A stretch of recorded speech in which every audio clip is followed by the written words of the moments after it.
Money work. El mundo quiere dinero. Money work. Se arregla con dinero.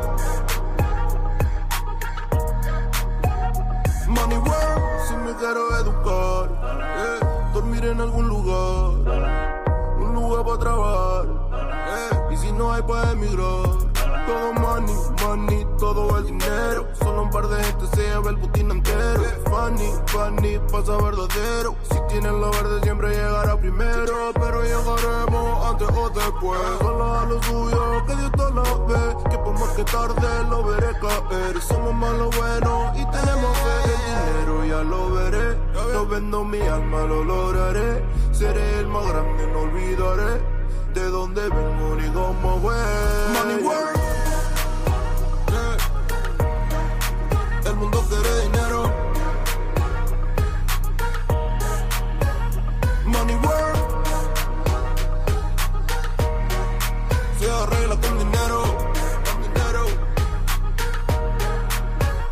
Money work. Yo digo las cosas como son. No quiero ninguna aceptación. Tampoco vengo a pedir perdón porque mis sentimientos se volvieron la canción. Yeah. No me vale mucho como tú me ves. Sabes, tú me llegas solo a los pies.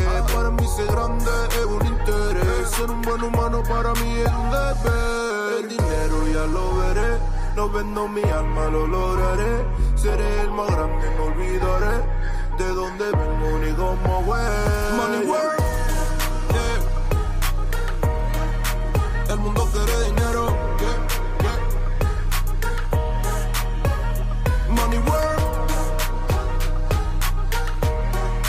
Se arregla con dinero. Money work. De corazón. La plata no te hace ser feliz. De corazón. De corazón. No te hace ser feliz. Money work. El mundo quiere dinero. Yeah, yeah, yeah, yeah. Money work. Money work. Money work. Money work. Se arregla con dinero. Money work. Lunes. Lunático.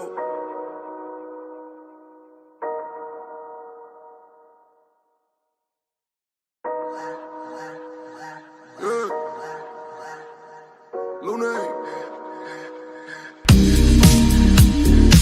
Money work. El mundo quiere dinero. Money work. Hey, can y'all hear me? Se arregla con dinero. Can y'all hear my mic? Money work. Is this CGI, y'all? Dormir en algún lugar. Hey, yo, we just hit the go live button. Y si no hay Can y'all hear me? Todo money, money. Can I get some ones in the building? I've been gone for 3 months on my last sabbatical. Si tienes lo verde siempre llegará I don't know if I can do this anymore, guys. I don't know if I can do this anymore. You can hear me. Press ones in the chat. We be cooking here. Second job. Oh, okay, I see a few more. Hey, what's going on, people? What is going on? What is cooking? I feel forward right now. You gotta give me a few seconds to get my bearings right.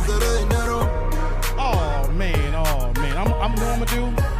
I'm gonna let the song right out here, and then we're gonna get going here, you know, because we just hit the go live. How's everybody feeling today, y'all? As we get started, it's March 13th. Today is my birthday. It's also Kevin Samuel's birthday. So salute to the tribe, salute to the people. It's Tdnd, a.k.a. That Dude Dang Dang, a.k.a. Kevin Shabazz, a.k.a. I Got Too Many a.k.a.s, and I am so happy to be back.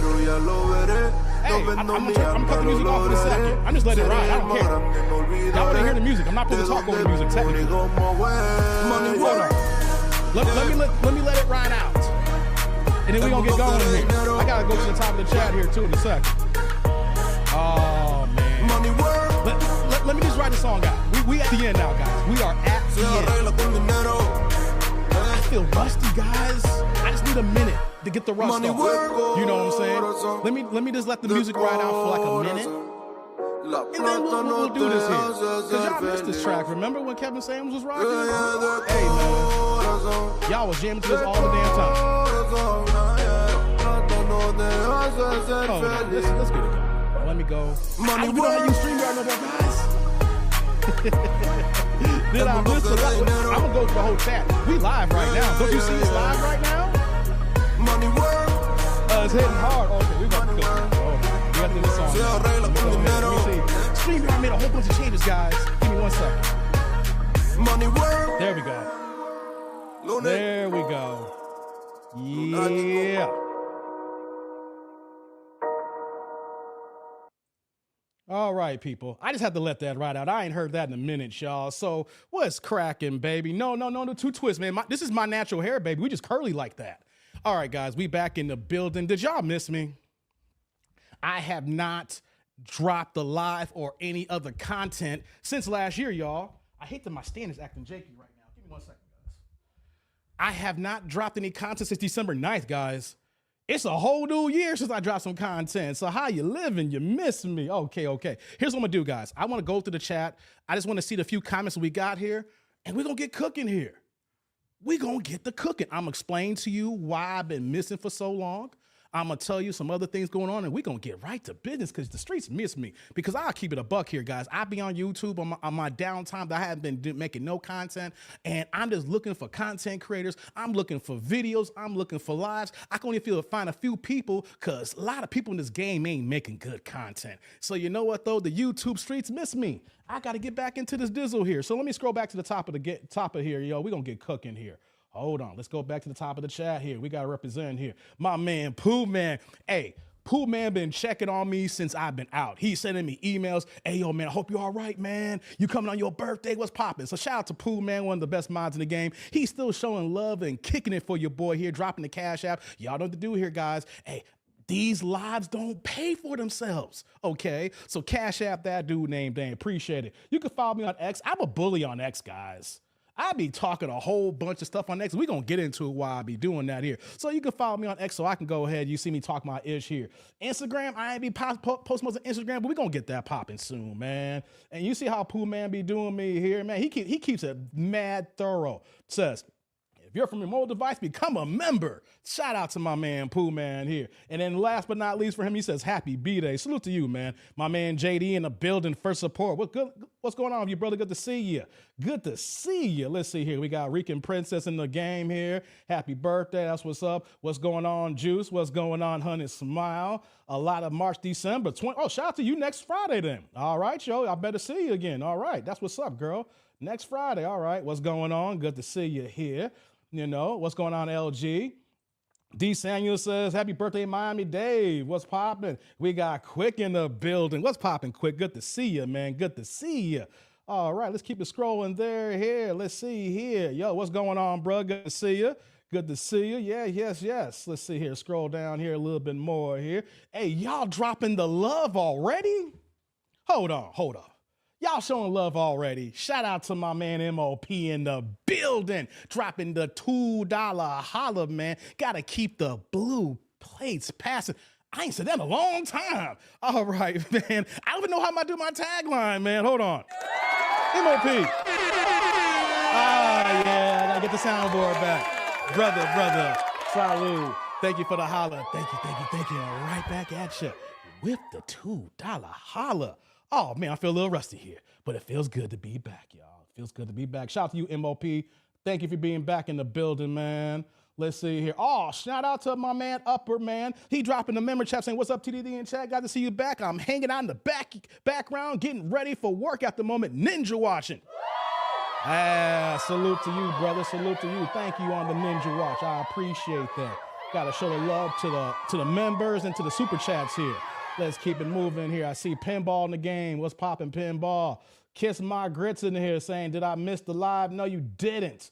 All right. I'm just getting caught up now. So I can barely hear you. Your sound is superimposed with, no, I'm not, okay, I'm getting caught up here. We don't care about the music with me. I just let that music ride. I didn't give a damn back then. Right that few seconds there. Okay, let's see here. Brother Dave, we miss you, man. Welcome back. Glad you're doing your thing and staying safe. Yeah, no doubt, man. Let's see here. We keep going down here. I'm just going to get fast through it. Let's see here. Who's in the game here? Got a lot of happy birthdays. Thank you, Pete. Pete in the game. Yes, man. Thank you, Quick. Appreciate the happy birthday, Jester. Thank you, Quick, my man. How's your health doing, man? Good to see you out in here, man. Let's see here. Thank you for that birthday wish upward, man. Thank you, brother. Thank you, thank you, thank you. Who else in the building? Who else in the building, man? Oh, hold on. The T. Orlando sneaking here? Oh, you must be on the other chat, T. Orlando. That's why I don't see your comments. Hold on. I see everybody saying what's up to you. Did I miss you, T. Orlando? What's your name? All right, well, we'll get to you, to my number one hater, resident hater. You know you gotta have that. Go, Creaky. What's going on? Thank you. Thank you, thank you, thank you. What's going on, Thomas? What's popping here? Yes, indeedy. All right, y'all, let's get cooking here, man. Sending some love here. Let me get set up over here, guys. Give me 1 second. I need to switch accounts. Nah, are we over here? Well, what's going on? Are we watching here? We're not over here? Oh, would I be a monkey's left nut, guys? Hold on. Let me fix this really fast. That didn't sound right, did it? I'd be a monkey's left nut, because that's not a good place to be. All right. Yeah, okay, I see the problem now. All right. Why is it delayed? Let's do this here.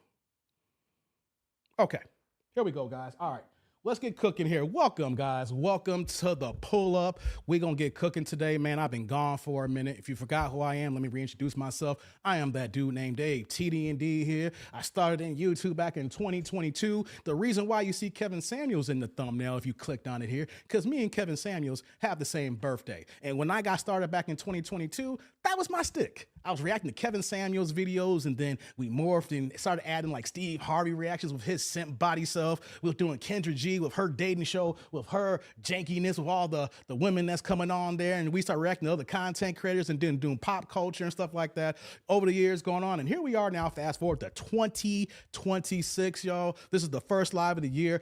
That's a problem that I'm doing my first live in March here, but I'm gonna get into that in a second because a lot's going on in that dude's life. You know what I mean? And we're going to get into the stuff why I've been missing, and then we're going to get back to the regular scheduled program, to the Tdnd. You know, before I get to the next comments here, I just got to state this for the record here. I need to send a hello, a shout out, mad love to all my foundational Black American brothers and sisters in the crew here, in the chat here, or if you're gonna catch us in the replay gang, if you're in the Shadow Realm Ninja watching, shout out to y'all, man. Replay gang in the future, shout out to y'all as well, man. Shout out to the FBA family, because I'm gonna keep it real with you guys. This delineation movement is in full swing.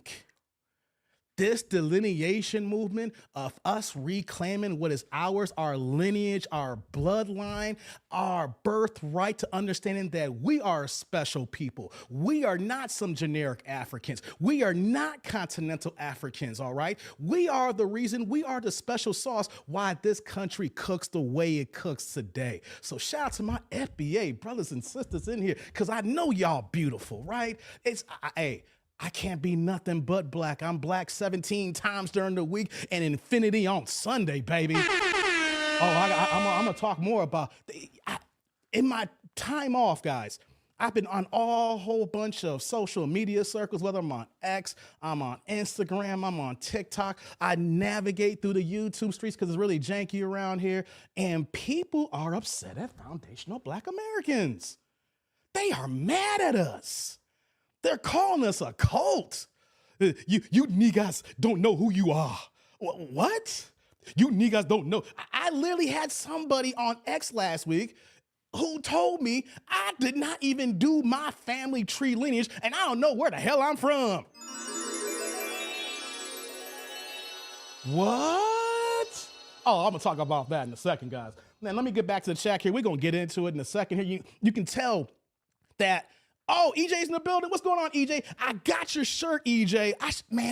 I'm so mad at myself. EJ sent me a t-shirt over the holidays. I need to go upstairs so y'all can see the shirt here, man. You know what I mean? So let me get to these other supers here. We're going to get cooking here because I got a lot to speak on. Shout out to my man Pinball coming in with the $4.99 holiday. We're going to give you that penny to the $5 holiday. Pushing the green plates, passing, yo. Shout out to you. Hold on. Let's get Pinball in this mix here. Shout out to my man Pinball. Hey, brother, salute. Thank you for the holla. Thank you. Right back at you with that $5 green plate. My man dropping the holla, man. Salute to you, Pinball. Hope you're doing well where you at, man. Hope life is good where you at, man. Says, hey, that dude named Dave, you sound a little low on the mic. I'm trying to turn up the headphones. Okay, let me do this here. I turn my mic up now. Do I sound better, people? Hey. If I do sound low, I'm not going to trip like I did in the past here because I've been doing a whole bunch of sound checks and I could not get my equipment working to save my life here. So I hope I sound a little bit better now. Hope that works, okay? Shout out to the B1 family in the house here. Let me scroll down here. I got my man EJ in the building. Shout out to EJ. Dropping the $2 holla, pushing the blue plates. My man EJ in the building. Happy birthday, Dave. We ain't Ish Crew. Brother, salute. Thank you for the holla. I appreciate you. Thank you. Right back at you with the blue plates. Oh, snap, man. Y'all showing the brother some love today. Let me do this here. We're going to get to the bottom of the chat here. I'm going to get y'all up to speed, man. I don't want this to be a downer. There's some bad things that happen, but that's life, baby. That's how we cooking here. You know what I mean? So let me get into it here. Thank you, EJ, for that. I got to go upstairs and get your t-shirt to show what you got for your boy, man. So let's get into it, guys. I've been out and about here. What's going on, Thomas? Thomas showed up in the building. Good to see you, brother. So I've been out of pocket. As you know, I've been mad inconsistent. The last live was December 9th, I believe was the exact day. And before all this was going on, I had to renovate my whole house. Now, if you're wondering, I did not touch the back wall. I left this the same here, but I just got to keep it a buck with you guys. I love YouTube. Shout out to Google. You ain't going to hear me have no YouTube Google hate here. I ain't trying to lose my channel. Hey, YouTube, Google, you guys transpose all the words, the AI and everything. I like YouTube. I like Google. You ain't gonna get me demonetized. I need the check here. But I love what's going on here, what I do on my YouTube streets here. But the reason why I was out of pocket is because, doing the whole renovation in the house, and I'm a very picky OCD person. If my circumstances is not right, I'm just not gonna do it. If I have a choice, right? So I had a choice with the whole house being tore up, and I had to look at the fact that my family was a little bit displaced because of all the crap we went down. We literally started the renovations on my house. YouTube block coop up? Oh, for real? Oh, damn. I got to catch up with Theo, man. It's been a minute. But I started the house renovations in September, right? Literally the first Tuesday of September, like I went through the whole summer trying to interview people and figure out what I was going to do with the house and whatnot. And then, once we hired somebody else, okay, we'll take a little break here and things of that nature. But the renovations hit mad snags, y'all. Oh, we went through some drama. Oh man, I ain't gonna tell the company's name, because he's a good guy. He went through a bad situation here, right? So we were above schedule. We were ahead of schedule because something happened with the master bathroom, had the first vanity delivered, straight cracked on the porcelain top there, right? Had to send that back. But the problem was the company didn't pick up for 4 days later. And then after they picked it up, they wouldn't let us get another vanity until the refund and then had to pay for another vanity. So literally off the rip, the renovations went to crap. So we went to the kitchen and started doing work in the kitchen, the countertops, the backsplash. Then we went to the second bathroom. And then, we went to the flooring. And then we were doing so much stuff. Guys, the only thing that was not touched in my house was the goddamn kitchen cabinets. I mean, every spot at this house has been upgraded, demolished, renovated, whatever the case may be, right? Here's where the kicker really happened. My last live was December 9th, right? I bet it was Anton. Hey, man, you talking about Anton Daniels, MOP? Is that you talking about? The Mr. Liar, Anton Daniels? Okay, so I called out Anton Daniels a liar 3 years, 2023, y'all.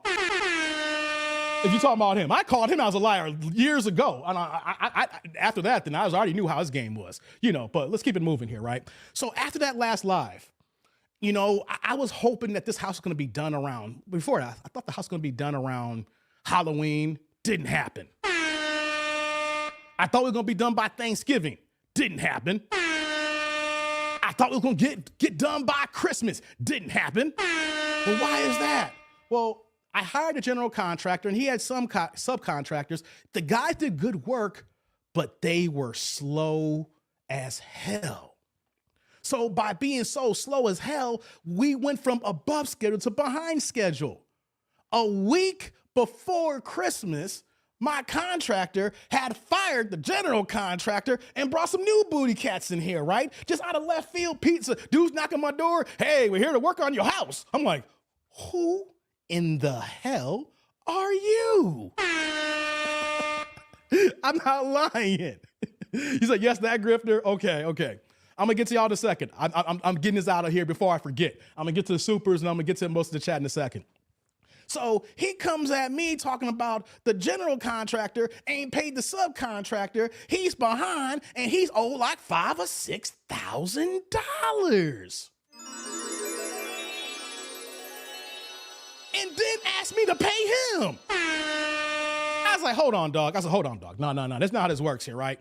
I have a contract with the general contractor. So between me and him, he gets the check.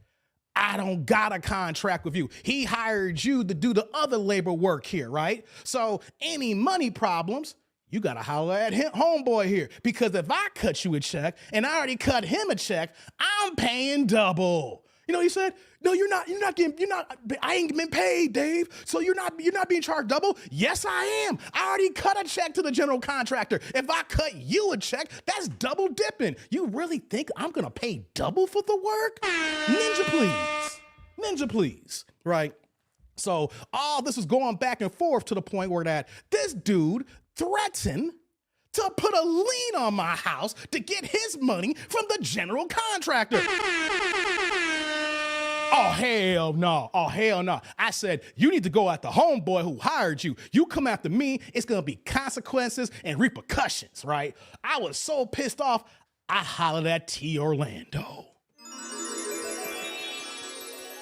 Yes, T. Orlando is a lawyer, guys. So I had to get some advice from him and things of that nature. Hollered at him, get some game in the nature. But everything got smoothed over. He kept it pushing. He kept it moving. Got new people in the cut here. Got the house started getting more and more worked on. And then we finally got the crib done in February. Yeah. We finally got the crib done here in February. Like I said, the only thing that I did not do to this house on the inside was do the kitchen cabinets, and that will be done by the end of the year. That's on the list. I'm telling you, we renovated and touched everything. We had 3 bathrooms house, completely renovated, demolished everything. Even got a walk-in shower. I got the jets on the walls. Yeah, boy, got a little bougie here. We got jets on the walls. We got the waterfall thing going and everything. The second bathroom's on point. Got the new walls going and everything, yo. We doing it. No carpet in this house. We got rid of all the carpet. I got bad allergies. Man, we got hardwood flooring throughout all 3 levels in the house here. We repainted the entire house. We threw out all the doors. All the doors gone. The molding, baseboards, all that brand new gone, all that stuff, man. We did everything to the joint here, right? And so got everything done in February, right? Thank God. I was so glad that this was done. But the reason why I didn't do any lives during that time period is because so many rooms were destroyed while I was going through this here. There was so much dust, So we were hanging out in the basement at times. We'll be in certain rooms. And then because of all the stuff that's been changed here, we got a lot of echo here, a lot of empty space now.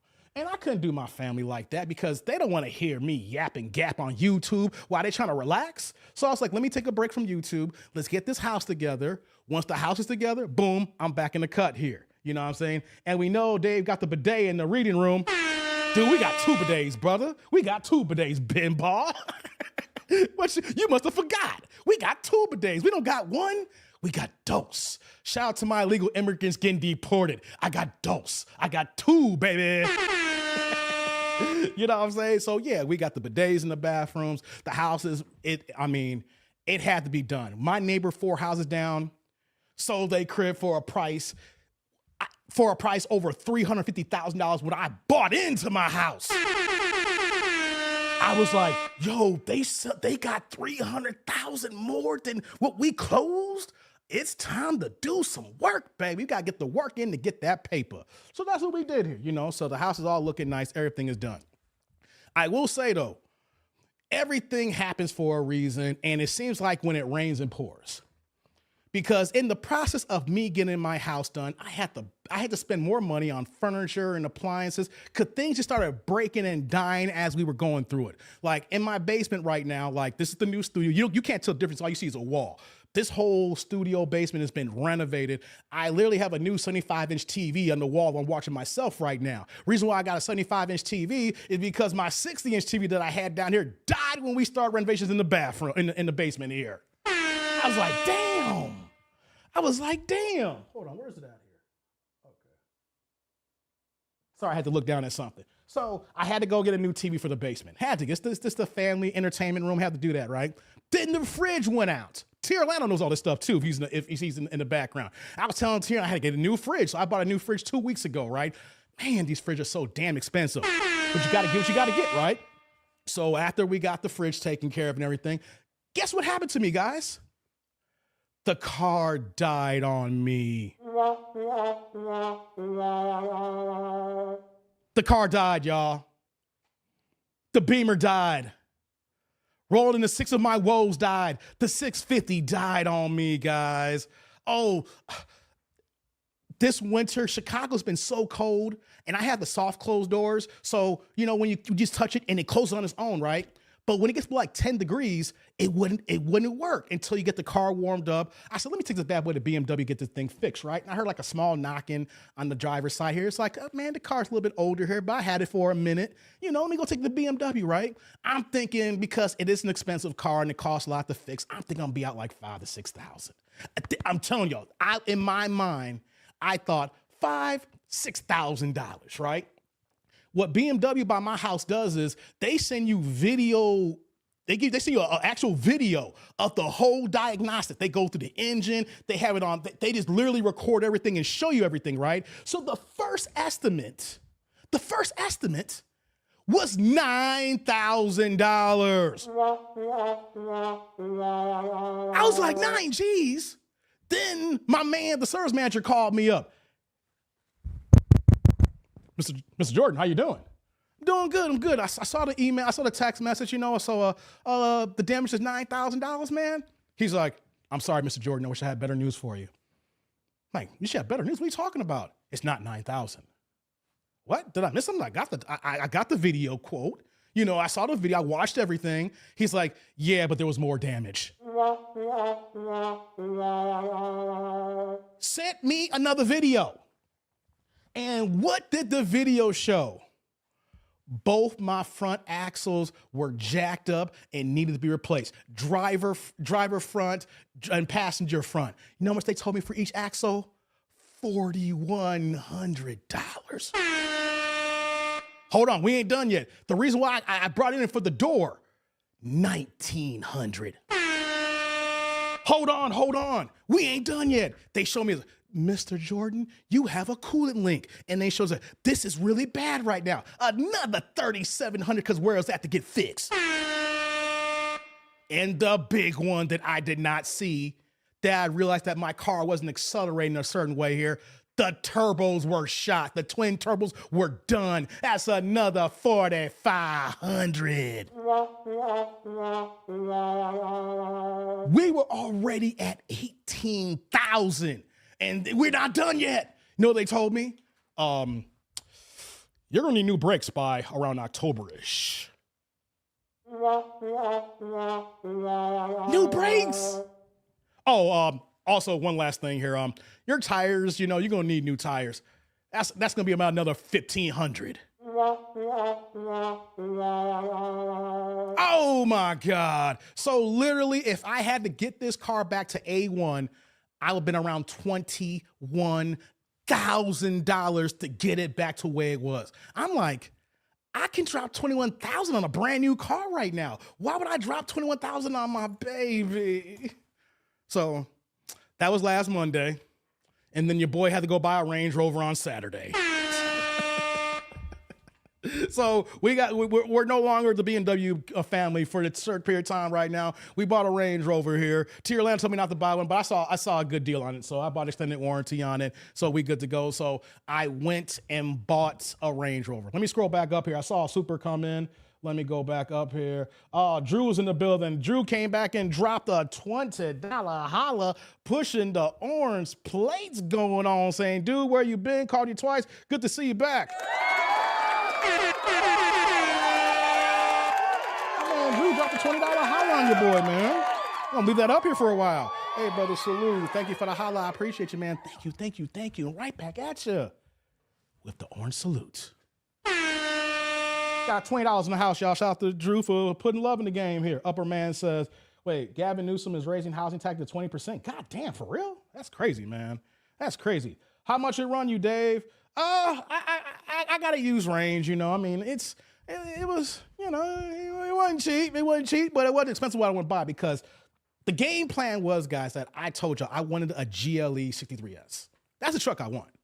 And here's the thing. If I didn't drop $150,000 to renovate this home, I sure as hell could afford a brand new GLE at $130.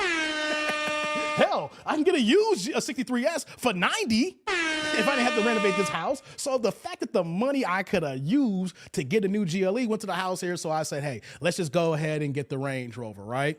But everything happens for a reason, I guess, because I went and got the car on Saturday. And I'm not gonna be long into this here, but I'm just gonna state it for the family. Everybody knows I went through a whole bunch of stuff the last several years and everything like that, as far as family health and sickness, stuff like that. And then the worst thing that can happen to me was that my mom's had a stroke on Sunday, y'all. Not lying. My mom had a mild stroke on Sunday, and I gotta say, I am thankful for my nephew Troy. I got to do this here.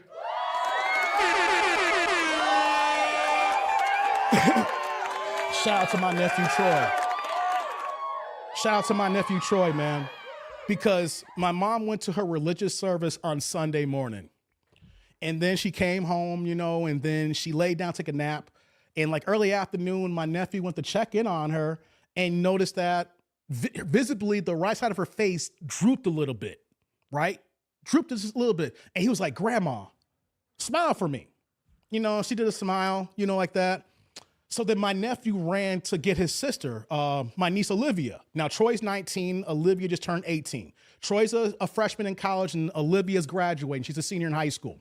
So he went and grabbed his sister, and then they came back into her room and says, Grandma, I need you to smile for me. He's went through a lot, but the fact that he knew the procedure, I'm just giving you one thing, but he knew the steps on what to check for, even though you're not a doctor, for someone who had a stroke. And so after she smiled again, he immediately called 911, got the ambulance over to the house, and then he called me. Uncle Dave, something wrong with Grandma. I called the ambulance, you know, and I was like, all right, then. So I hopped in the whip. By the time I got to the house, because I don't live that far away, where I bought my house and everything, I literally live probably less than 10 minutes away. It's just straight shot, like 5 miles. I say down the street because only 2 turns, like what it is. So by the time I get to the house, she's already at the hospital. So me and my nephew, and we go to the hospital, and we go check her out and everything. And so they don't know nothing on Sunday. So she's in the emergency room, and they keep her overnight. So then by Monday, after all the tests, they explained to me that, yes, she did have a mild stroke. So she stayed there up until Tuesday evening. And then, you know, she's been home since here right now. So in the process of her being home right now, we have had 2 home nurses that's actually going to be in the building once a week. So one nurse came on Thursday. One nurse actually came today. I was mad because I came over early, and this nurse came early as hell, right? So for the next 2 months, my mom's going to have 2 nurses come on 2 different days every week for the next 2 months to check up on her. We got her on some new medication right now. And basically right now, she's about getting the blood flow going so that it starts pumping so that she can kind of get to where she was. Because of the situation that she's in right now, I got to keep it real. My mom, she just turned 83 last month, y'all. February 5th. February 5th, she just turned 83 years old, so I got to keep a close eye on the situation right now because she's susceptible to another stroke knowing the circumstances right now. So it's like, I'm just being real with you guys because me taking breaks the way it's been going on right now, it's so many things going on like work, family, things of that nature. But, as you guys know, like I lost my brother, I lost my dad, I lost 2 uncles last year. My best friend Zoe passed away 2 years ago. I lost a cousin two years ago. And that's just off the top of my head. You guys been following me for all my lives.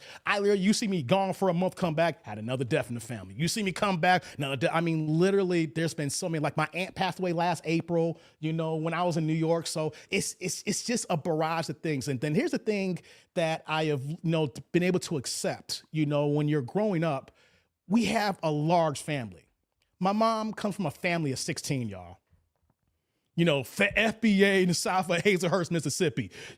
She has 15 brothers and sisters, and then my dad has 6 siblings as well. And I forget on top of that too, right? My dad's younger brother passed away a few months ago. So on my dad's side of the family, all the siblings has passed away now. Like my dad passed away, like his sisters, his brothers, there's nobody left now. Like the youngest one, my Uncle Eddie, rest in peace, Eddie. I haven't done a live since he passed away, so rest in peace to Eddie Jordan, my uncle. He was the youngest. My dad was the second youngest, and then my uncle was the youngest here. And by him passing away, it's like a transition because they're all gone now. So like the next generation of cousins, stuff like that, we are the line now.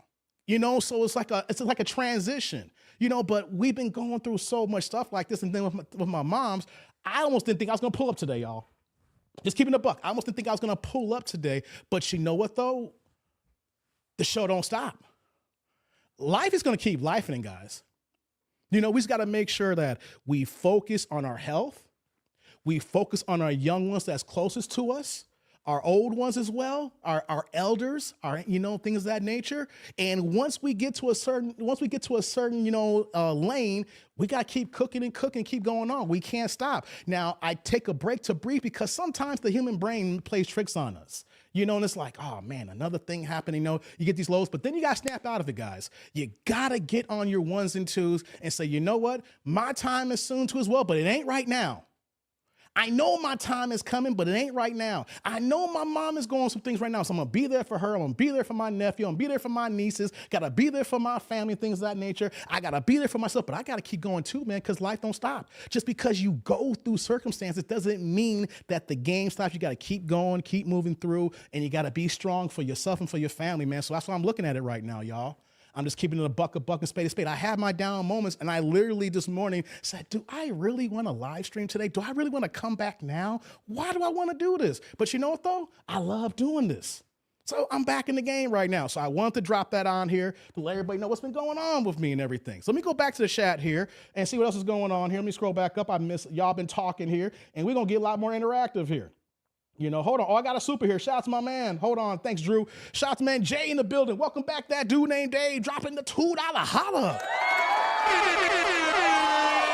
My man Jay in the building. Hey, Jay. Hey, brother. Salud. Thank you for the holla. Thank you. Right back at you with the blue plate. We in the building, y'all. Thank you, Jay. Appreciate it. Let me get back to the chat now. Let's get into it now. Let's see here. I know all too well what you're talking about. Appreciate it, man. Appreciate it. Let me go back up a little bit more. I've seen a lot of stuff. Let's see here. Oh, yeah, I saw what Upper Man said there. Jurgen, what's going on, Jurgen? Good to see you, man. Yeah, we got Jurgen in the building. Good to see you, bro. Okay. Yeah, thanks, MOP. Appreciate that, man. Thank you. Yeah, let's see here. Scroll down. Hey, what's going on, Clifton? Thank you, man. Appreciate that. Thanks, Go Cree. Appreciate that. Peter, thanks, Peter. I wish you had speed recovery. My dad. Oh, for real, Peter? Hey, guys. Hey, man, send your prayers over to Peter, man. Peter just said his father just... See, your dad's passed away 2 months ago, man. Hey, man, I know that pain of losing your father, man. Everybody show y'all love to Peter, man. Peter been rocking me for years, man. And if y'all been here and knowing that, we family, man. So you get it, we get it, man. So, man, my heart goes out to you, brother. I know, like I said, I had a nervous breakdown. My pops passed away, man. So, man, I'm praying for you too, brother. We all here for each other. Let's see here. She will likely have to have medication. She's been on medication. She's been on medication, so that's not even an issue, So yeah, we got that going. What's going on, TVP? Vegas Paradise, man. Good to see you, man. Yeah, hey, man, I ain't been to Vegas since last year. Like, it's the new year, right? I go every year, TVP. But, man, Vegas prices is killing me, man. I can afford it, but they wildin'. I might go back to the Venetian, man. They just remodeled the Venetian, man. So I think my next trip to Vegas will be the Venetian because they remodel all their rooms, man. So I'm gonna holler at you when I do that trip, man. Thank you for the birthday wishes, bro. Let's see. I know that because I have to do that too. Says, yeah, I hear you, man. What's going on, Derek? You back in the game? Derek's back. He a new member. Hey, what's going on, man? You back in the game? Oh Lord, now I gotta deal with Derek's junk now. Derek's back in the building, y'all. Let's scroll down here. All right. Thank you, Derek. Thank you. I appreciate you being a member again. So let me do this here. Okay.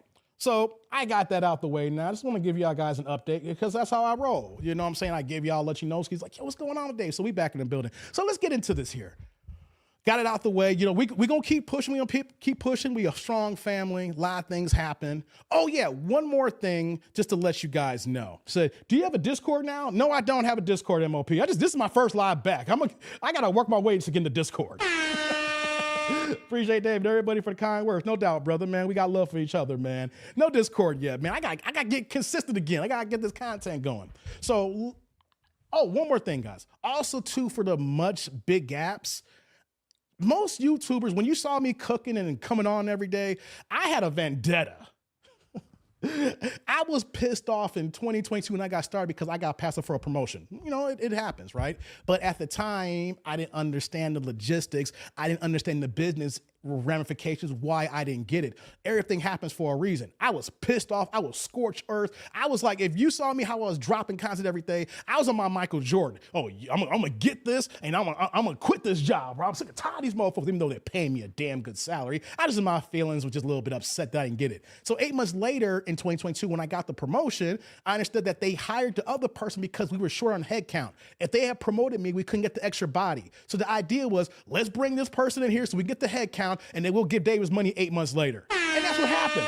But because of that promotion over the years and now, my workload has gotten so freaking crazy, guys, that's the reason why that you don't see me online the last 3 months when I finally have the house together. I could have streamed like probably sooner before all the stuff was happening because the basement was done. But and T. Orlando knew. Hey, what's going on, Mr. Gino? I talk to T. Orlando all the time. He was like, Ninja, you just retired from live streaming. You ain't coming back no more. I said, dude, I'm in New York. And I can't live stream when I go to New York, guys. I literally, at one point, I was going back and forth in New York like every 3 weeks. Like I literally did like 4 or 5 trips from like October to February. I think I was in New York like 5 times. Yeah. I come back home and then it got to a point, I was like, yo, I'm doing a whole bunch of these New York trips here. I had to go ahead and just get my travel bag together. I had to buy just separately. Don't even mix it in with my regular clothes and my regular toiletries and personal items. I literally created a separate travel bag and travel items because I was going back and forth to New York so many times. I'll probably be going back again soon. So when I could have came back last month, your boy was in New York. And I don't feel like carrying equipment or extra laptops, extra cameras. And by the time I get set up and from the travel, I'm tired as hell. Gotta get off work and then come back and try to come to y'all mofos to give you some content in the New York hotel. And I was like, you know what? I made a conscious decision going forward that whenever I got to go out of town, I can't bring my equipment. I ain't doing it. I'm just taking a chill pill. You know what I mean? I'm literally in New York every 3 weeks. Just like, I'm back out there again, so. Shout out to Derek, man. He coming back with the $5 holla, pushing the green plate here. Now we're going to get cooking now. Because now I got all the, the stuff out the way. We're going to get cooking here. My man says, Ninja. You had to come back at tax time. Miss you, brother. Yeah, cut that hair. Love you, brother. Where's the jukes box? Oh, thanks for reminding me. I gotta get my drink on. It's birthday time, y'all. I gotta take a birthday shot. Hey, Derek. Hey, brother. Salud. Thank you for the holla. I appreciate you, man. Thank you. Right back at you with that green. Hey, man. Hey, Derek. I watch you on Go Creek's lives, man. I'm glad I took a break. I needed a break, Derek, because if I was going on consistently the way I see you on Go Creek and Go Creek, hey, I ninja watch. You saw me pull up like 2 times, but I be ninja watching. I be hiding the shadows, right? I be seeing Derek. I saw Derek on the panel, and I was like, what the hell is this nigga talking about?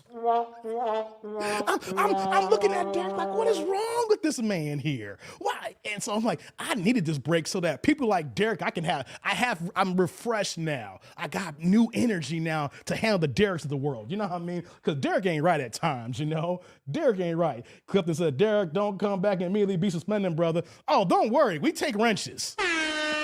We will take wrenches again. We will take the wrenches. No doubt. Hey, before we keep it moving here, I got to take a birthday shot, guys. It's Friday. You know, hey, you know, if you got your drinks out, if you got your smokes out, I got to take a quick shot. 1 second here. Here we go. Ooh, shout out to the old-fashioned game, y'all. Shout out to the old-fashioned game. Hold on, let me do this here. I got to fix something here. Okay, I see people on the other chat here. Okay, that's what's going on here. Because I'm doing the new thing here, and I got a lot of catching up to because StreamYard made so many updates, and I got a lot of catching up on StreamYard, guys, because I was going through all the updates. I was like, I need a month to figure out StreamYard now. I'm a newbie. Goddamn. All right, guys. Got your drink shot. Hey, one more. How about, I'm drinking an old fashioned. How about, come on, guys. It's Friday. One more drink. Come on. Pour it up, pour it up. Like Rihanna said. Pour it up, pour it up. One more drink. Let's get this going here. All right. Let's get going here, guys. So thank you for hearing me out. I'm on the treadmill, but I'll take an emoji shot. Girl, Chelsea, you can take a shot in that treadmill. You can handle it. You grown. Come on, girl, you grown. Hold on. Talking about, girl, you grown. Come on. I know how you get down, girl. You grown. You can handle that shot of the treadmill. Stop playing with me. Over here talking about I'm on the treadmill. Better go ahead and get that drink and stop playing with me. What we doing here? Pinball said, oh, what do you say? Don't feel bad. The K crew be trying to figure it out. Okay. I got to say, guys, now we're going to get into it now. I got my personal stuff out the way. You know the deal here. I missed out on so much content to talk about since I've been gone. So much has happened, guys. I saw Kendra lose it a few times. Oh my God. I'm seeing Kendra lose it. I see Anton Daniels. He's falling flat in his goddamn face. Hey, y'all. I was in New York when Anton went on Corey Holcomb's show. And hey, what's going on, Grove Talk? Yeah, I'm back in the game, baby. I was in New York talking with T. Orlando. I was literally in a meeting. I'm just sitting, I had some downtime. I go through my phone. I was like, wait a minute, what? I see a posting. Anton on Corey Holcomb. I was like, I'm not, if you could put me to a lot of 10 independent live, take the test. You know what I said to myself? This ain't gonna be a good collab. This ain't gonna be a good collab. I wouldn't have done it if I was moving like Anton. I wouldn't have done it. And if I was moving like Corey, I wouldn't have done it. I was saying that 5 or 6 hours before it went down. And when it went down, God, I think they both took L's, guys. There's no, when it comes to collaborations, I gotta say, I have never seen a collaboration where both people took major dumpster L's. I mean, dumpster ass juice at L's. Oh my God. But I'm not gonna talk about that. Just watch that and saw it unfold. And for your future content creators out there, for anybody who's also a content creator out there, it's not right to collab with anybody just because you trying to get them damn views. Just because you trying to get some clout. Just because you trying to blow your channel up. Just because you want that AdSense revenue. If you monetize. All collabs ain't equal. Sometimes all money ain't good money, people. Just because it's gonna get you views, is that gonna tear you down the long run? I'm telling y'all, just because I like being dolo. I like being so that, of course, collabing can build you faster, but you know what though? I'm just gonna stay here and mind my own goddamn business, get back on my regular, and then get it cooking on my own again. And if there's someone who I'm really, really cool with, I'll do that if I vet you, know you. But just someone off the boot, hey, let's do a collab. Nah, ninja, you gotta get your own. You know, let's keep it moving here. I'm not gonna talk about that now, right? But let's keep it moving here, right? What I wanna talk about here that's been near and dear to my heart, tell him, Dave, yeah, for real, Chelsea, you can't work with everybody. just because it's YouTube, that it doesn't change. You cannot work with everybody. If you see somebody where your water and their oil are back and forth, and you're thinking because they have a separate audience than your audience, we can make this work. Nah. That's not the game, baby. That's not the game, because especially when you know that there's not going to be any regulation. It's one thing when you see collabs on the network TV realm where you see like you see CNN, and then you will see a hardcore GOP Republican, conservative on CNN, or vice versa. You will see MSN, well, it's MS Now, not MSNBC. It's MS Now because of the Jenkins said they got no ratings right now. They hurting right now. The Dems are hurting right now. Yeah, Democrats. Oh God, don't get me started on that. But you see a hardcore Republican go to MSNBC Now, or if you go to Fox News and then you see a liberal. Those are controlled spaces. They are controlled for the different types of dialogue that clash, but because it's network TV, there is a referee that those networks are running so that they want to go a certain type of way, but it's not going to get out of hand. But when you're on YouTube, who is your referee? You are. And if you and your feelings and the other person and they feelings and there's no referee, just say it's WWE, Randy Man, Macho Savage. Ooh yeah, it's the cream of the crop that you and Tdnd and Corey Holcomb is going to do the goddamn thing. No, this is not Randy Macho Man Savage here. This ain't the racist Hulk Hogan. This is not The Rock saying, can you smell what? No, this is not this here. This is YouTube. And if you ain't got no referee, and especially if you do it in studio, hey, it's one thing if you're doing it remote and then you have a dial-in link and someone can drop off. When you face-to-face the way they went down, that was how it's going to go down. I saw that's the way to go down, and that's what happened, and they both taking L's right now. Hey, I've been rocking with Corey for a long time, and I was like, damn, this is it. But you know what, though? Just, you're going to see it. There's another wave that ride by. But I saw this coming, and then you see Anton, the way he's moving. I just want to say this before I move forward here. I've called Anton Daniels a liar since 2023. On real, not just because of my feelings, on real actual facts. I'm gonna give you the one example that I caught his ass in a lie, and it was a small lie, but if you could lie on something so small, I know you lie on everything else, and then everything else is sounded fishy. What am I talking about, Dave? Well, back in 2023, when racist ass Pearl, remember Pearl? Oh my God, she is falling off so hard, guys. Y'all remember Pearl? Racist ass Pearl?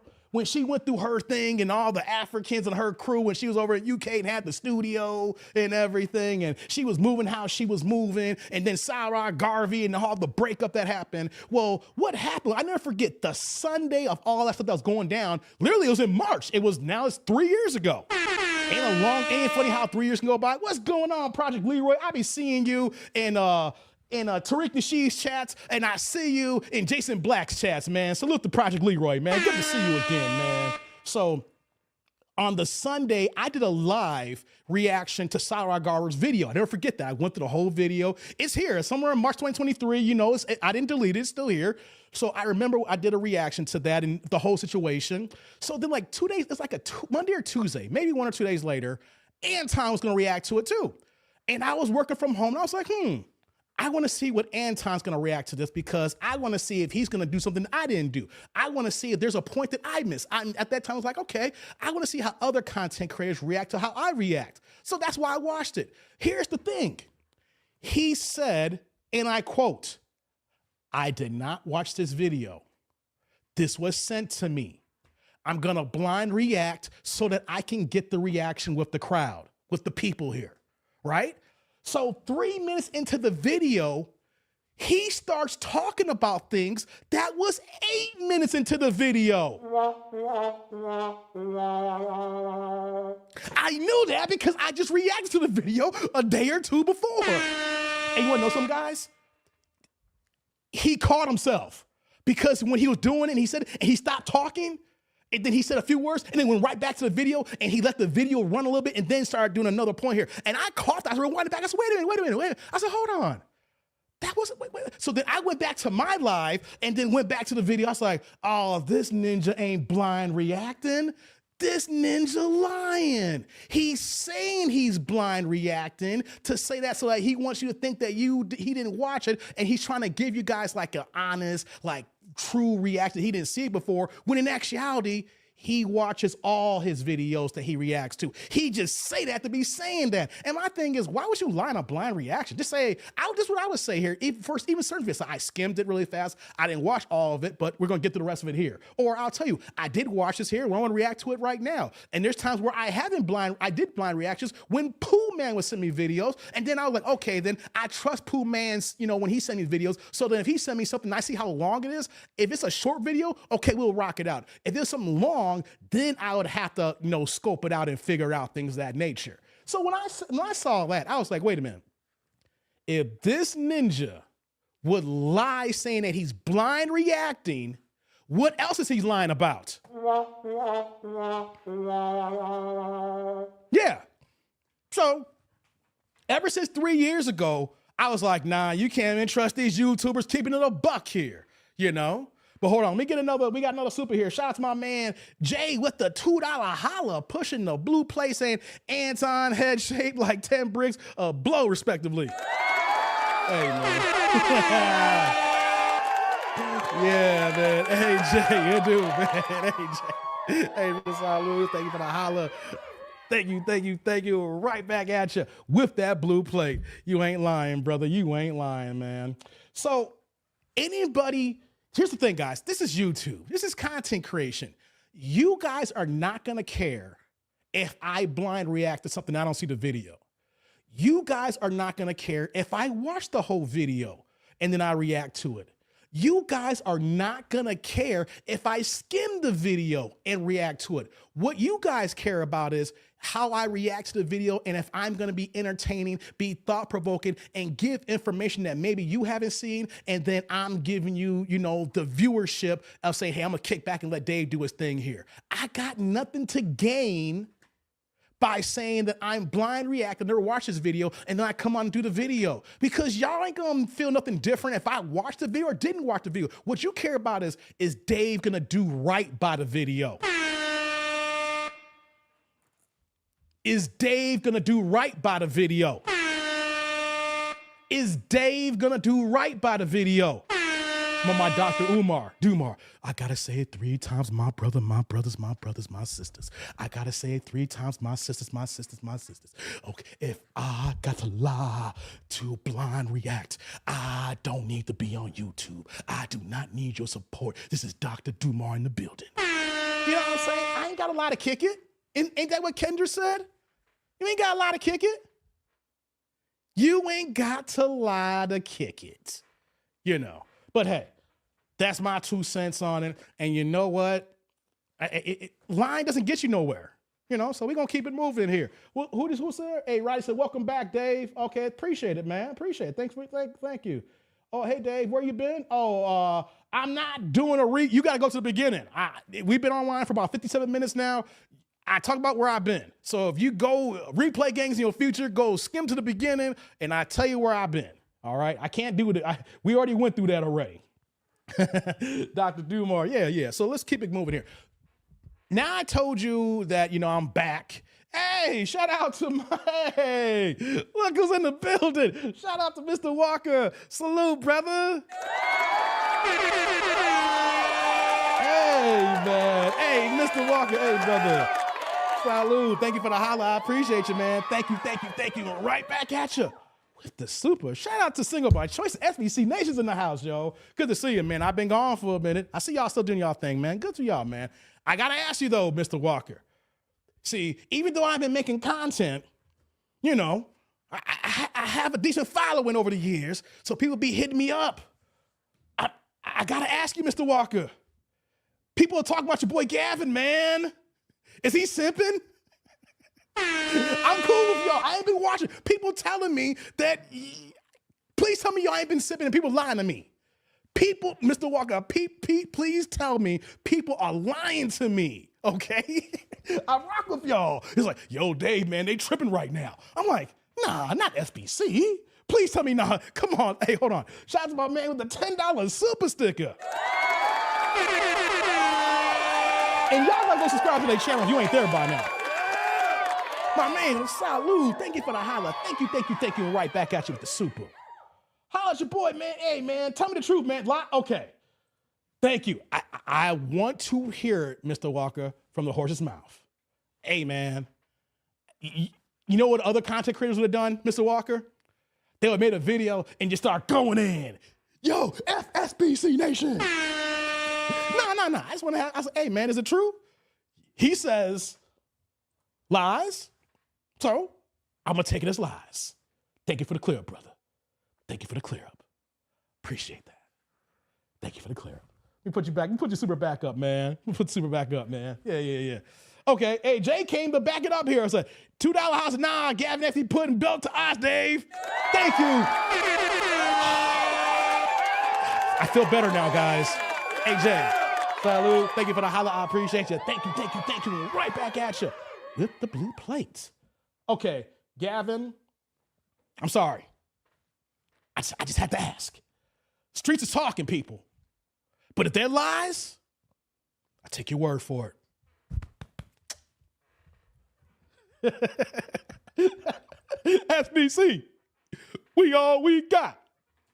Am I my brother's keeper? Yes.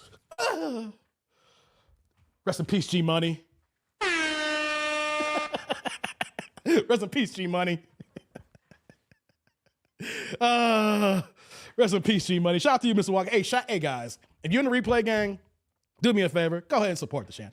Salute SBC Nation, y'all. You know, I gotta keep it lively here, man. So let's get into it now. On this next topic I want to get into, guys. You guys see the title that I put up here. You guys see the title I put up there. FBA is a cult. I gotta talk about this now. I kind of touched on it in the beginning part when I got online here, started the show here. We gotta talk about this right now. Because in my downtime when I've been away, I've been heavy on Twitter X. I can't call it X, I still call it Twitter. I don't care. It's still Twitter to me, right? I'll be on Twitter, still on Facebook. Yeah, on Facebook, you know, family, you know, all the old family be on Facebook, whatever like that. Of course, I see YouTube and everything like that. You FBA niggas is a cult. Damn, hear it all the time. I'm on X. I had a guy tell me on X, guys, that you are a Tdnd. What? You don't know where your people from? You've never done a genealogy? You've never looked at your family history? You niggas don't know where you from.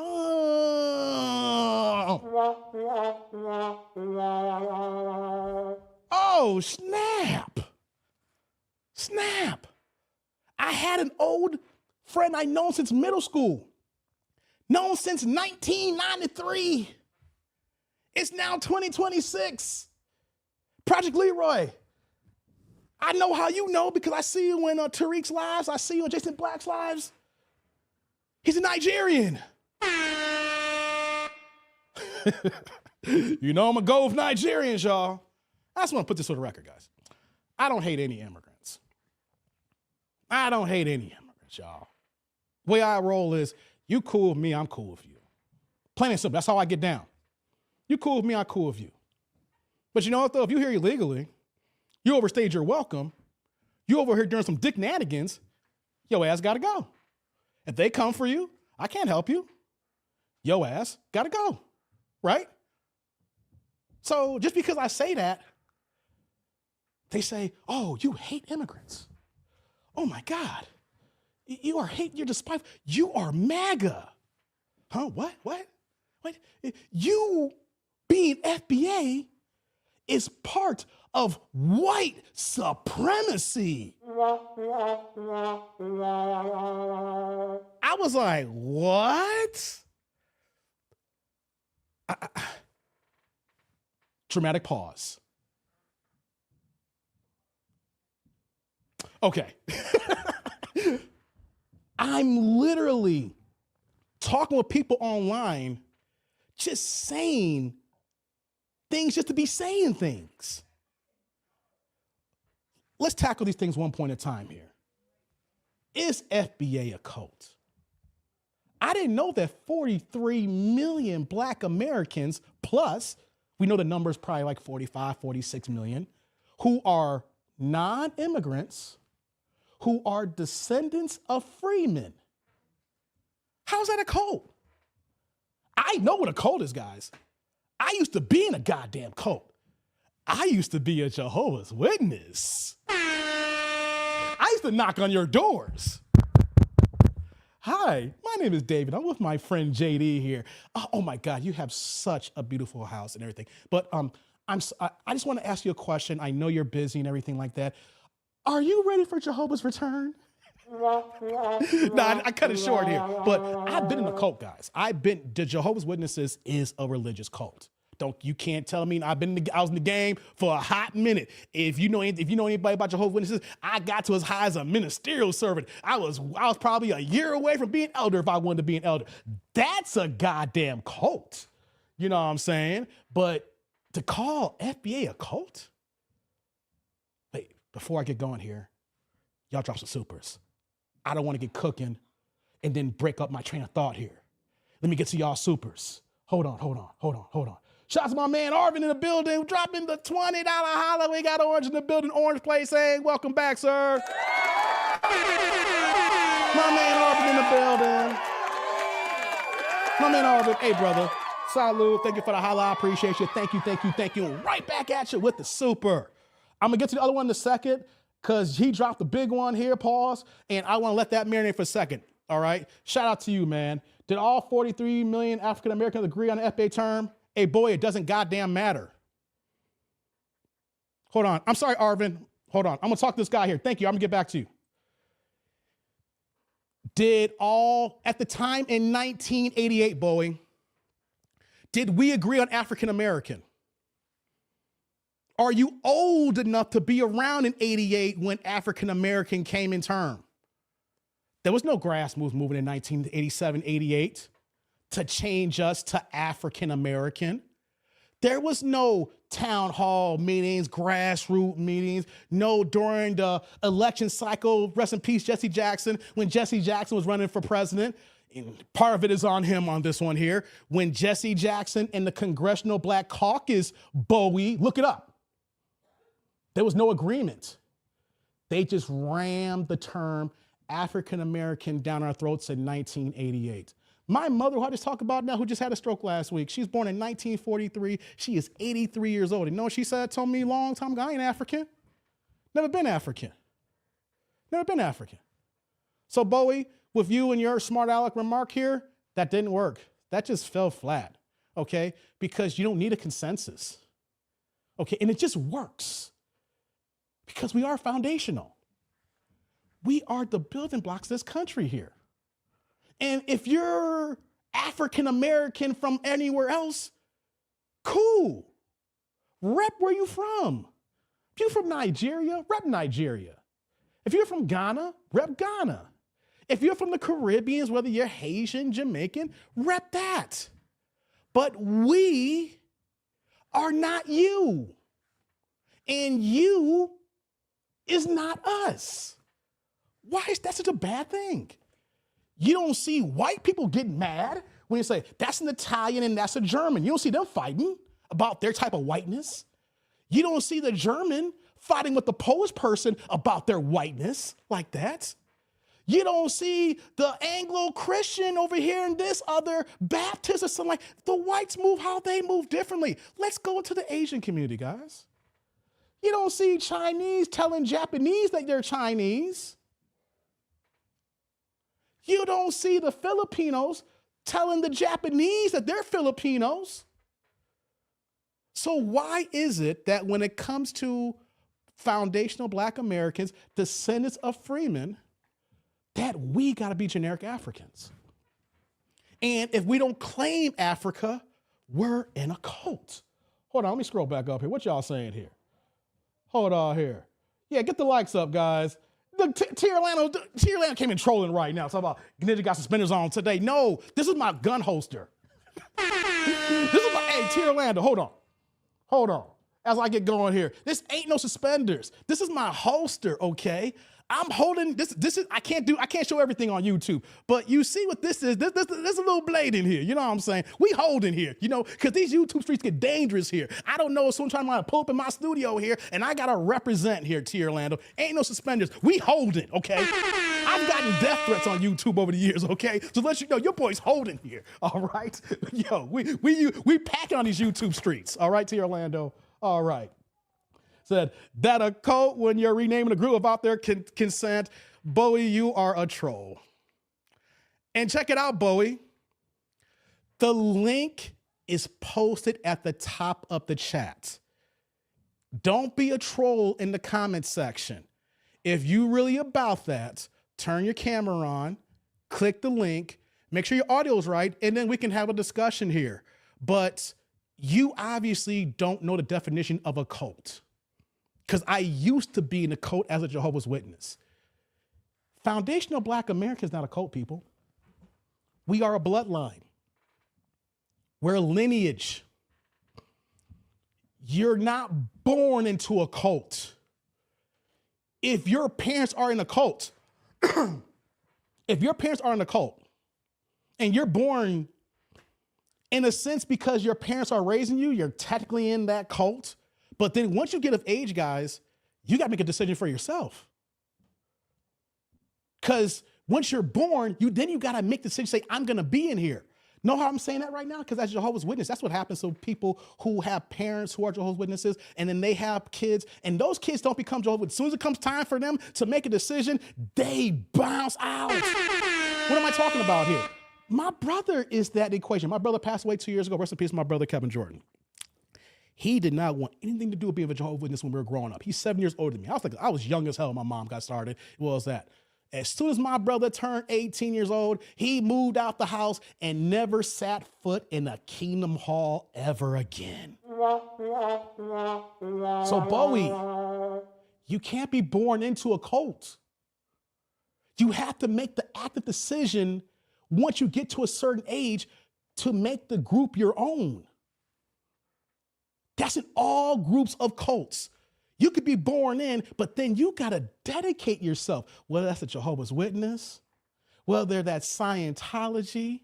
Hell, do y'all remember in 1994? I'm showing my age right now. Do y'all remember in 1994, the Heaven's Gate group cult? Oh my God, they had what those, the black Nikes, and they drank the purple Kool-Aid, thinking that the aliens were gonna come down, and all of a sudden 32 people in bunk beds were unalive from drinking the janky grape Kool-Aid. That's a cult, Bowie. You can't be born into a cult because eventually you gotta make it your own. It's a bloodline here. Hold on here. I was born in this country here. My parents in Kentucky and Alabama, respectively. And then they go to my dad's Kentucky. Oh, my dad's Kentucky, my mom Mississippi, I'm sorry. And then my grandparents on this land, my great-grandparents, my great-great-grandparents, that lineage was all slaves, except for my great-great-grandmother, who was born in 1870, who was born right after slavery, but right in the heart of segregation. But if we go to my 3 times great-grandparents, on both sides, all across the board, all descendants of slaves, descendants of freedmen. And I can go further back there. You can't be in a cult if you're born into a lineage, and I can't change who I am. I was raised a Jehovah's Witness, but when I made the decision to not to be Jehovah's Witness no more, I'm no longer a Jehovah's Witness. I cannot make myself unblack. Hold on, let me get to these other stuff. Shout out to my man, Jeremy. He dropped a $10 holla, put in the yellow plate in the chat saying, much love and welcome back, bro. Oh, we ain't done. We're still going. I'm gonna start talking about it. My man, JD in the building. JD in the building. Hey, JD, salute. Thank you for the holla. I appreciate you, man. Thank you. Right back at you with the yellow plate. My man, JD dropping the love here, man. I appreciate you, man. I appreciate you. The term African-American first appeared, hey, Bowie, when it first appeared, you can say it all day long. When did it become official? You're not smarter than me, Bowie. You're saying Bowie is a troll and a tether or a Democrat shill. You are a tether right now. I can see that. I'm not even mad at you right now. I feel sorry for you, honestly, because you think, here's the thing, guys. People like Bowie think that people like him think that by him trolling comment sections that it's going to change the game. Bowie, you're 6 years too late. You're 6 years too late. You're not as smart as you think you are. You're over here typing here. Here's what I'm doing here. Like, you got 2 minutes to click the link at the top of the chat or you're gone forever. You're not going to troll the chat, Bowie. I'm not even mad at you. I feel sorry for you, honestly, because you're sad, you know? And then, to be this sad, you must ain't got no life. Your mama must not loved you. You know what I'm saying? You must have been a fleer. You know what I'm saying? You don't have self-confidence. You over here hiding behind a keyboard, just typing to be typing, thinking that someone's gonna listen to you. And you know what? I just turned 46 today. You think that a 46-year-old man that is a self-made millionaire is gonna listen to a troll like you and think you know more than me? Nah, it doesn't work that way, man. Nah. So you got 2 minutes to click the link or be gone forever, okay? Shout out to my man, Project Lyricist Dave. What I found out was that many of those FBA's occult folks are Myron Gaines and Nick Fuentes Bussy fans. Someone's telling us about their feelings. Yeah, Leroy. Oh, man, we're going to get into that, Leroy. We're going to get into that, Leroy. Hey, brother. Salud. Thank you for the holla. I appreciate you, man. Thank you. Right back at you with that green holla. I appreciate that, man. Exactly. You go down to the chat here. Well, he does have suspenders on. This is not suspenders. Sheila, it's a holster. I got mad pockets here. People see me and they're like, oh, sir, you can't bring a, see, let me calm down. T. Lance will tell to stand up. Hey, man, y'all killing me right now. I'm a little behind the chat here. Y'all killing me. Yeah, hit the link, man. You got 2 minutes. And yeah, exactly. Yeah, like Leroy said, you got to turn your camera on too. You got 2 minutes, man. You got 2 minutes. Exactly. It's musty tether style. Like, Leroy, you get it, man. We've been in this game for years here on YouTube, but you're a little bit older than me.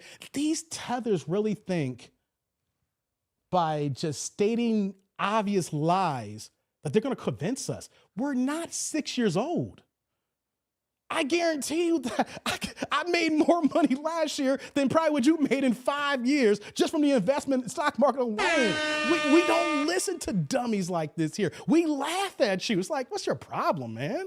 You know what I'm saying? Like, you think you can get us around and upset now, man? Come on, man. Lord, my 8-year-old daughter moves better than you, man. Yeah, let me scroll down here a little bit more.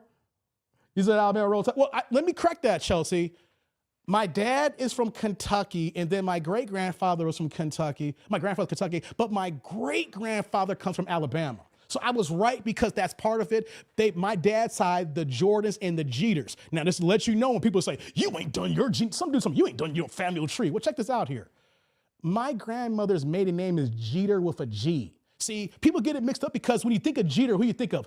Derek Jeter. The Jeters with a J, right? That's Derek Jeter's side. They have a J, but my lineage on my maternal grandmother's side is Jeters with a G out of Kentucky here, right? And the Jordans from Kentucky/Alabama, So yeah. But I was right. I'm thinking about the immediate my dad from Kentucky here, Tdnd from the same town as Bubba from Forrest Gump. No. My people's from Hazelhurst, Mississippi, T. Orlando. My first cousin's actually a house rep in Mississippi. We got house reps in Mississippi. Here's the thing, the beautiful thing about being FBA. I can go to Kentucky, Alabama, and Mississippi. I can call my cousins, even aunts and uncles that's still alive because my mom's still here and she got tons of aunts and uncles that's still in Mississippi. And cousins and sisters and brothers, Mississippi. I said, hey, I'm coming to Mississippi, guys. I want to pay respects to the ancestors, my family, and I want to go to different cemeteries and the graveyards, and I want to pay my respects and see the headstones of my family. So you know what I get to do, guys? The beauty of me being in Chicago, my mom, where she lives at, is literally 3 miles from I-55. I just leave my mom's house, hop on Weber Road, then take I-55 south, and just make sure you stay on 55 South until it takes me to Mississippi. There's no getting off any ramps. There's no merging of different expressways. It is 55 all the way down. So I'm gonna educate my family here, because that is why so many people from the South, if you got family in Mississippi, where do they migrate up to? Chicago or Detroit, Michigan, right? In the Michigan area, right? And why they come to Chicago? Because when they came from Mississippi, all they had to do was hop on I-55 at that part there, north, and just stay on that until you get to Chicago. Don't we get close? Don't get off on I-80. No. You don't gotta go. You don't gotta jump off over here. You don't gotta go to 30. No. Just stay on 55. And know what though? 55 runs out in Chicago, guys. So once you hit 55 north, you keep going, and then eventually 55 turns into what Chicago's called Lakeshore Drive. Lakeshore Drive south takes you to the south side of Chicago. Lakeshore Drive north takes you to downtown Chicago, then the north side that way, right? So that's why so many of our family from the South came to Chicago in the Midwest. The easiest way to go is just the street that you don't gotta turn. One way down there, just stay on there. Only time you get off the highway is for a rest stop to use the bathroom or to get something to eat. Get back on 55 and stay on that till you get to the Chi, baby. And I can call my cousin, give me the information of the different cemeteries where my people's at, and pay respects to my ancestors with headstones where they were born, of course, in the 1900s. Born in the 1800s. Born in the 1700s. Oh yeah. I have people on both sides of my family that's fought in every single war in this country. And I'm saying that because if you are also Foundation of Black American, if you are also FBA, I guarantee the same is for you too. I guarantee the same is for you too. A little bit similar, maybe just a little bit different. But I guarantee you, if we sat down and you already did your homework in history, it's the same two people, no doubt. Let me see, let me scroll down here. I see something else came in. My dad's from Georgia, my mom's side's Kentucky. Shout out to you, Pooh, man. No doubt, shout out to Kentucky. Says, yup, no more assemblies for me. Yeah, no more assemblies for me either. Yeah. Hey, man, shout out to my man, Jay here, Gangsta Nikes and Bodie under the sheet, hilarious. Shout out for being a member for 29 months, man. My man in the building. By the way, guys, Bowie ain't cammed up. So, okay, for my mods, Bowie has not cammed up. So if he makes another comment, block his ass. That's what we're doing here. Block his ass, all right? Here's the thing. You got your comments off in the chat. You said what you said. You trolled the section here. Now we need you to back it up. You're a keyboard warrior. Say what you say here. Why don't you man up and say it with your chest here? The fact that you can't say it with your chest, guys, if you see that man comment again, man or woman, whatever troll he is, block his ass, okay? That's it. He had his chance. He didn't click the link, and he's not in the studio right now, so you got to go. So if you see him again, get rid of him. Tdnd try to big bang flex. Hey, Tierland, you know how I get down, man. You know how I get down. Don't run away, exactly. Yeah, he ran. Let me go down, let me see here. Shouts to my man EJ in the building, dropping the $2 holla, pushing the blue plate, saying, ICE is gonna get this musty funky teller deposit.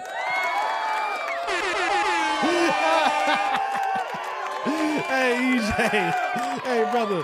Salud. Thank you for the holla. I appreciate you, man. Thank you. Right back at you with the super. Hey, EJ, I'm glad you came in. I don't know if you heard what I said earlier.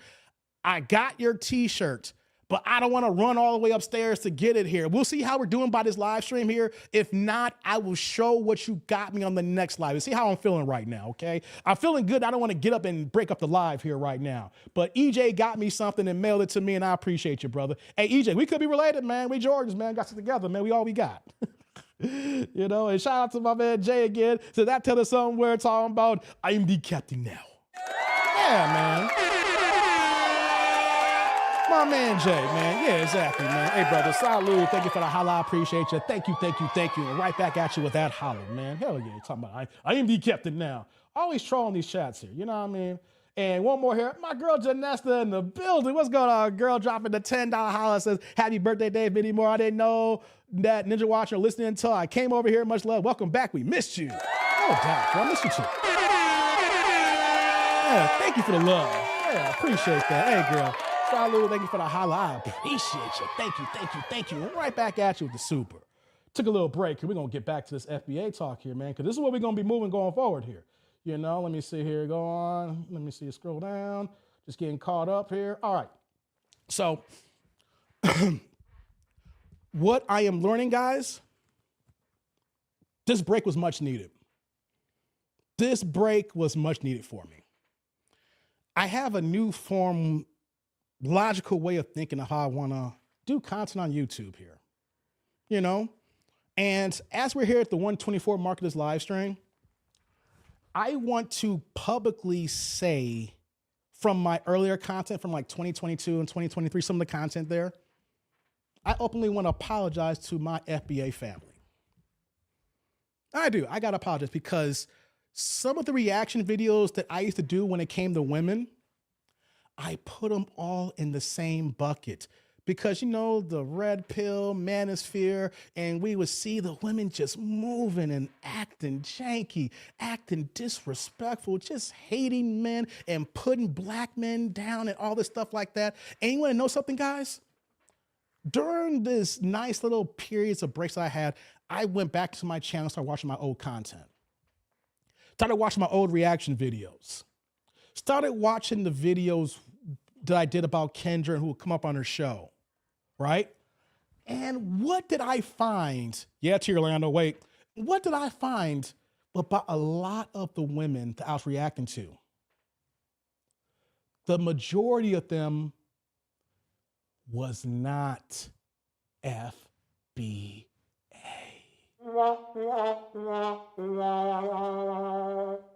Nah, to Orlando. Nah, to Orlando. The majority of the women that I was reacting to was not FBA. These women were cosplayers just like Kamala Harris. You better thank a union worker. You better thank a union worker. I clean my greens in the bathtub. That's right. Yeah, y'all. I got to apologize to my FBA family here because I was not separating Black American women, foundational Black Americans, from the Jamaican women, from the Haitian women, from women from the other parts of the Caribbean, the Dominican Republic, from Haiti, like I said here, from Africa, whether they're from Ghana, whether they're from South Africa, whether they're from Ethiopia or Nigeria, et cetera, et cetera. It's got nothing about being a B-dub apologist here. I'm apologizing to foundation Black Americans, T. Orlando, because I put them all in the same boat. But then you know what I realized here, T. Orlando? You know this is true, T. Orlando. He's over here trolling right now, guys. So don't worry about T. Orlando. He's trolling right now, right? You know what I realized? I looked at them and they all claim to be Black. All of a sudden, I'm Black this, I'm Black this, I'm a Black woman, I'm Black this, I'm Black this. But guys, if you really did a deep dive on women who are not FBA, more importantly, the women who come from Africa, those Africans, and I say those,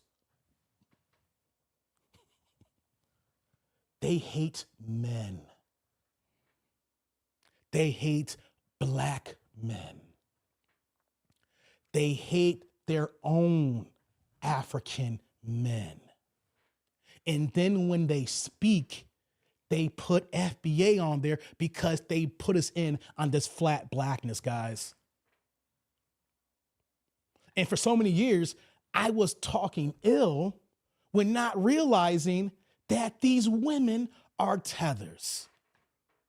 These women are cosplaying and hiding under the moniker that they claim they're Black, when in actuality, I mean, technically by skin tone, technicality, yes, they're Black, but they're not FBA. Now, I'm not saying that we got a problem with some of our FBA women in our culture. There is degeneracy in every single culture, guys. I'm not going to go over and say, oh, our Black women ain't doing it. I know it, though. I do have videos where they were definitely FBA and they were on some straight up bull, you know what, right?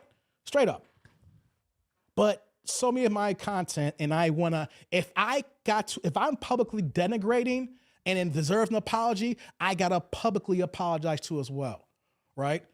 To my FBA family, because we didn't see the play going on. We thought we were all together. I was like, yeah, that person's black, or that person's black, and we all together. And when it comes to white supremacy, we gotta work together. But here's the thing, guys. They were never with us. Ashley, what y'all saying about Ashley? Hold on. Ashley Dalton is an FBA? Oh, no, I'm not talking about the host. I'm talking about the actual, the contestants. Okay.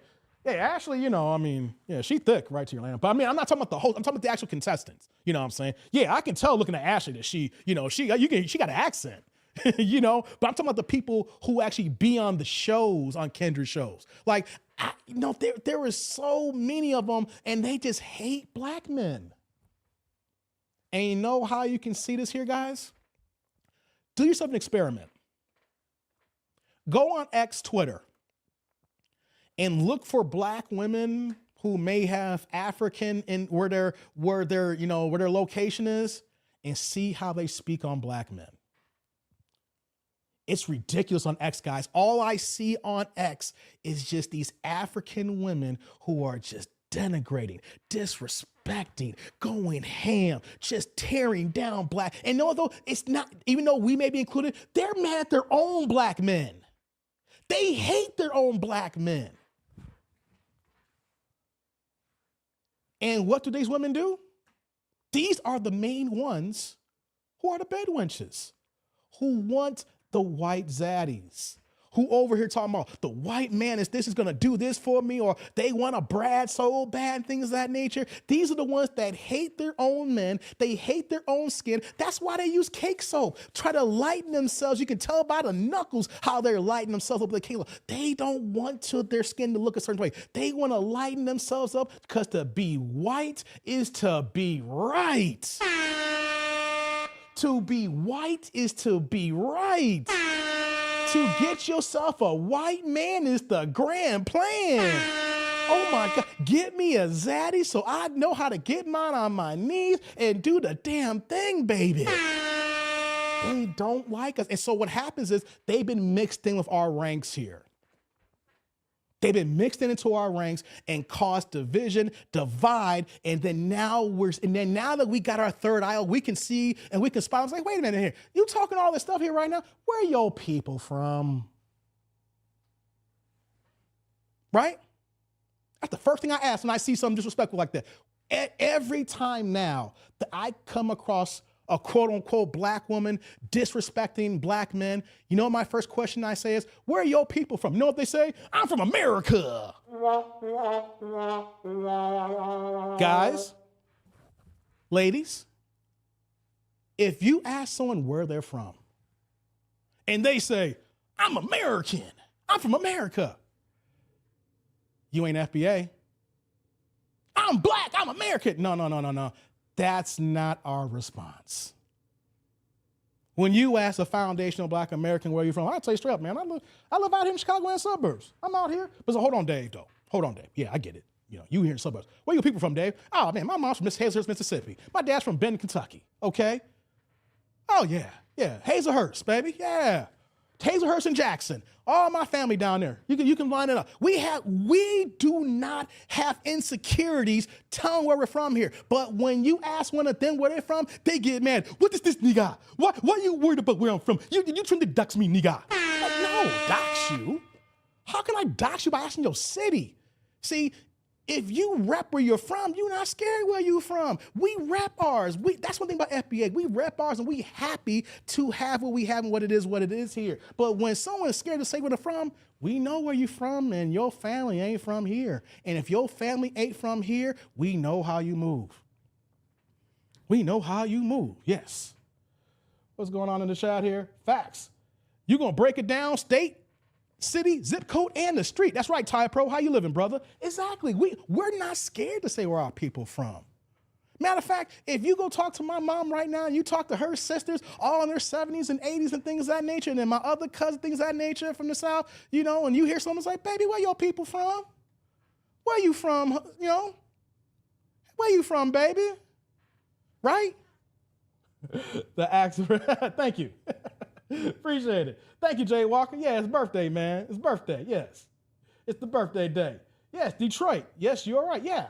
People from Mississippi, if you know you got family from Mississippi, they came to Chicago or Detroit. And for me, they didn't go to Detroit. They went to Flint, Michigan. You know, I got like a few people in Detroit. All my people either you was in Detroit or the surrounding areas of Detroit. My people's went to Flint, Michigan, you know, so that's where they at. That's just natural. You find someone's like, oh, you from here? Oh, your family got to be from Mississippi.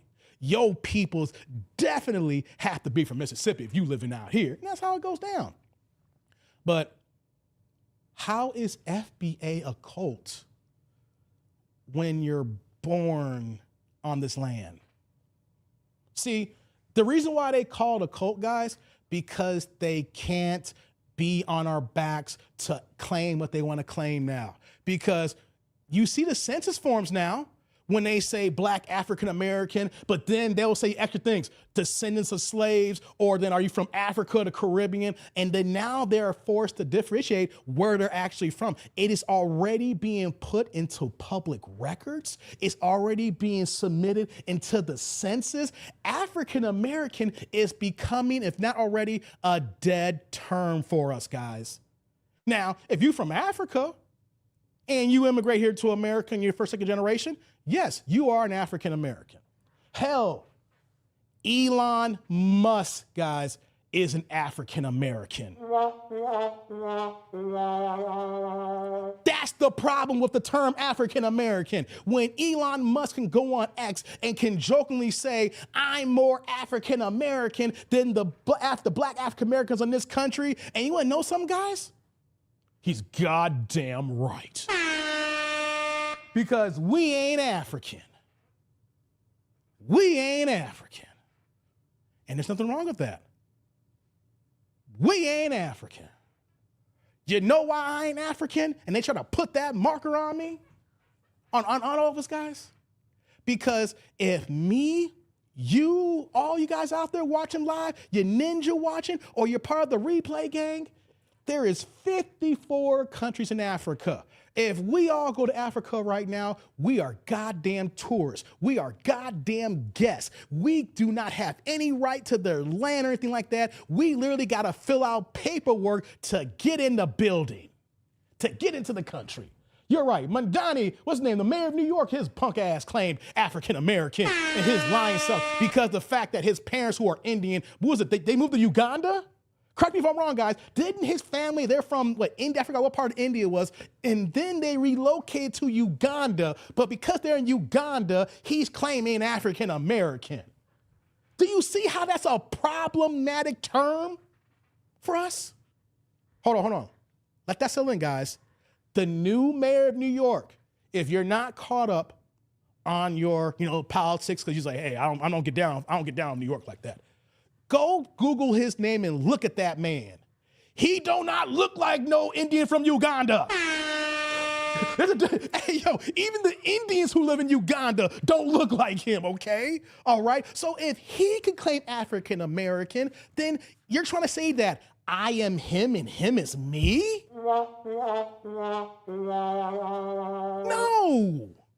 No. He's like, he's African-American Punjab. That's right, America. Yeah.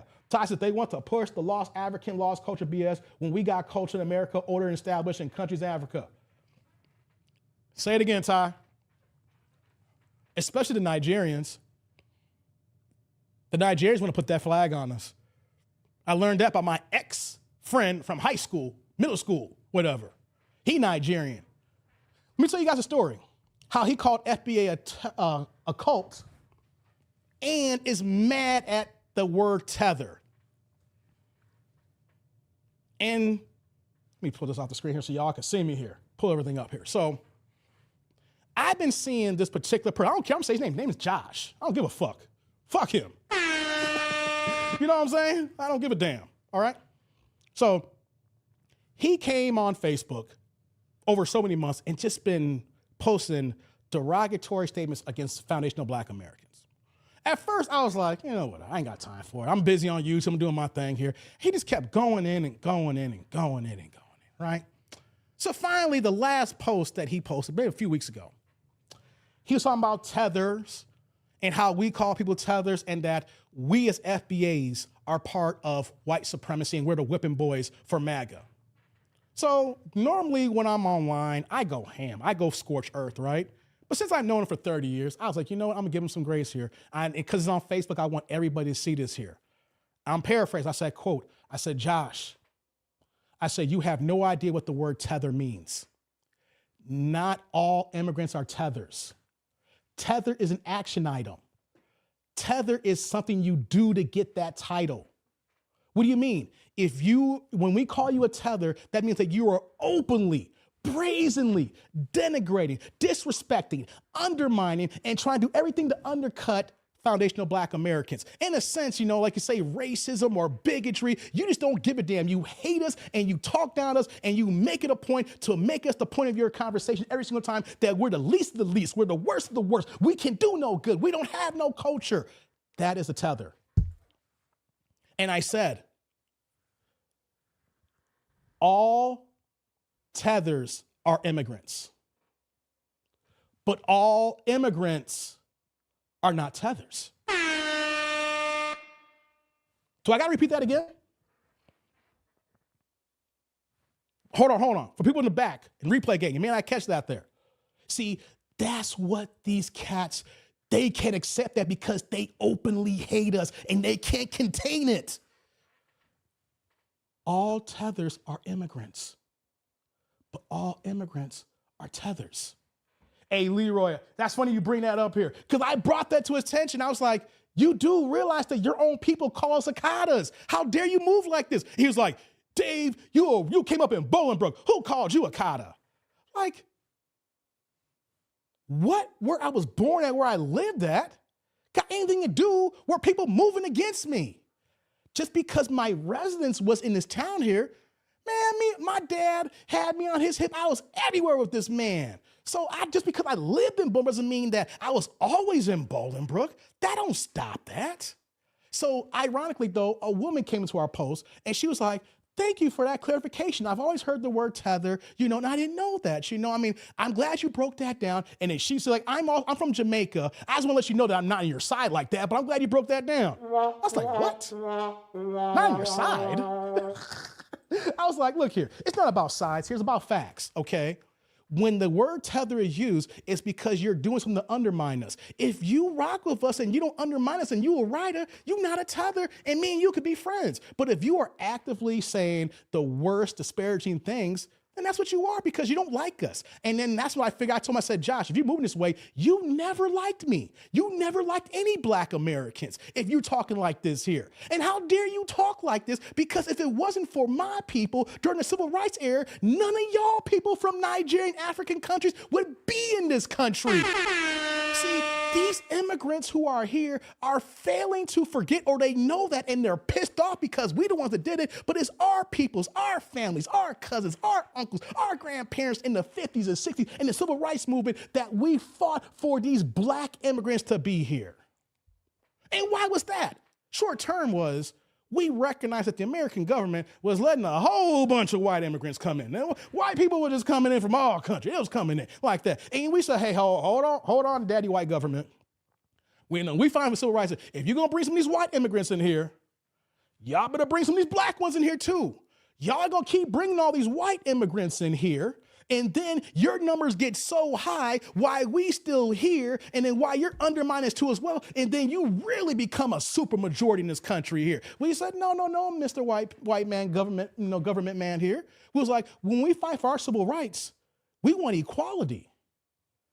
We're paying 100% of our taxes to have access to half of the facilities and items that our taxes pay for. How is it that let's say, for example, that you're making $30,000 a year in the 60s, and this white guy makes $30,000 in the 60s, and you both pay the same amount of taxes, but that white man can go to any white area and any black area. But when it came to blacks, we only had access to the white areas. We go to the white area. You know what that's called? Get a rope. So we said, nah. That's just a baseline. We was like, yo, we gonna pay full taxes. We need equal access. And then we add a little bit too. Oh, y'all gonna bring these white immigrants in here too. Okay, then let's balance that out and bring these black immigrants too as well, because y'all ain't gonna be this shady and bogus here. And what happened by us fighting for that as well? Unfortunately, guys, I'm gonna say this here. Unfortunately, even if you cool and you rise, you know, it was one of the worst things that could happen to FBA. We fought for people who don't give a damn about us because of the idea of Pan-Africanism. The idea that we all black under the system of white supremacy. So we're saying, hey, you know what though? We all in this battle together. When in actuality, we didn't realize that the people from the other areas have been colonized so much, they don't move how we move. They don't think how we think. We look at them and thought, oh yeah, we're gonna work this out. When in actuality, we were helping our enemies within our own midst. And was it now 60 years later now? We see the results. We see the ones who try to represent us in politics and undermine us and denigrate us, the Wes Moores. You've seen Wes Moore out here of his janky ass, the Kamala Harrises. Y'all better thank her, Yonya Waka. Greens in my bathtub, I clean them. Y'all better thank them. Barack Obama, with his janky ass museum that we got in the South Side of Chicago coming up, that is so over budget right now, is ridiculous here. Barack Obama was the last straw. He was the straw that broke the camel's back. We allowed the liberals, we allowed the janky boule, we allowed the Democrats to lie to us saying, oh, we can't give Barack Obama any problems his first term because he's now in there now, but he's the first black president. We gotta let him maintain the status quo, let him do his work. And then once he gets reelected in his second term, he gonna do all this with black people because they can't get him out because you only get 2 terms of president. So let him do all the regular stuff the first term, and then when he gets to the second term, he gonna do stuff for the black. He gonna be there. He's the black man. You see how he talks? He's smooth. He got swag. You see that tan suit he got on? Yeah, he gonna do something. Once we get to 2012 or 2016, he gonna rock for us. What happened, people? What happened between 2012 and 2016? Hell, the whole time, 2008 to 2016. Barack Taylor Obama didn't do a goddamn thing for the 43 plus million foundational black Americans. You know what he did do though? He gave police extra protections when the riots were going on, when we were dealing with the issues in Ferguson, Trayvon Martin, when all the things that we were politically fighting. And what did Barack Obama do? He gave police officers more powers to combat the riots. Instead of going after the race soldiers who are killing our people, he gave them extra protections. What else did he do? He didn't give us no goddamn crime bill. He sure let the rainbow community go ahead and get married. How big was rainbow marriage? That's my terminology now. YouTube, like that, you know. How big was rainbow marriage? Y'all don't realize that was huge.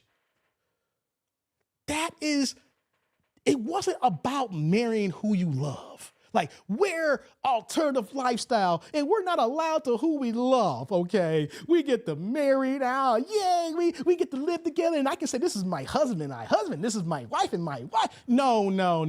That's what they put in the front. They always gotta have something nice in the front to put that out. That's not the reason why that happened. It's called wealth distribution. What am I talking about? When I say wealth distribution, if I now can marry anybody, then I can make them legally under me and vice versa. Insurance purposes, oh man, one of us got the better insurance so I can go to the top doctors and get medical care or whatever those benefits are. I have access to that back and forth here. Oh, legally something happens, I get sick now, I can transfer money, wealth, assets to this person here, vice versa. And who did that impact more? The white tea community. How many blacks you see on a scale in the rainbow community? They out there, but not the numbers that we see. You got so many people who are pretending to be rainbow now so that they can get married and get benefits and distribution. It's a play, guys, with money, insurance, and assets. It's not about the right to love. It's the right to share and pass on assets to anybody, not just some janky woman that you don't like or some janky dude you don't like. It's so you can make it work your while. And that's what Brock did. What did we get out of that? Nothing. Not a goddamn thing, okay? 8 years went by and nothing happened. And then now as he moves around and he openly talks down at us. He openly denigrates us. Last year during the election, he tried to say, black men, you guys don't like women, so you guys need to get off your high horse and vote for Kamala. Like, what?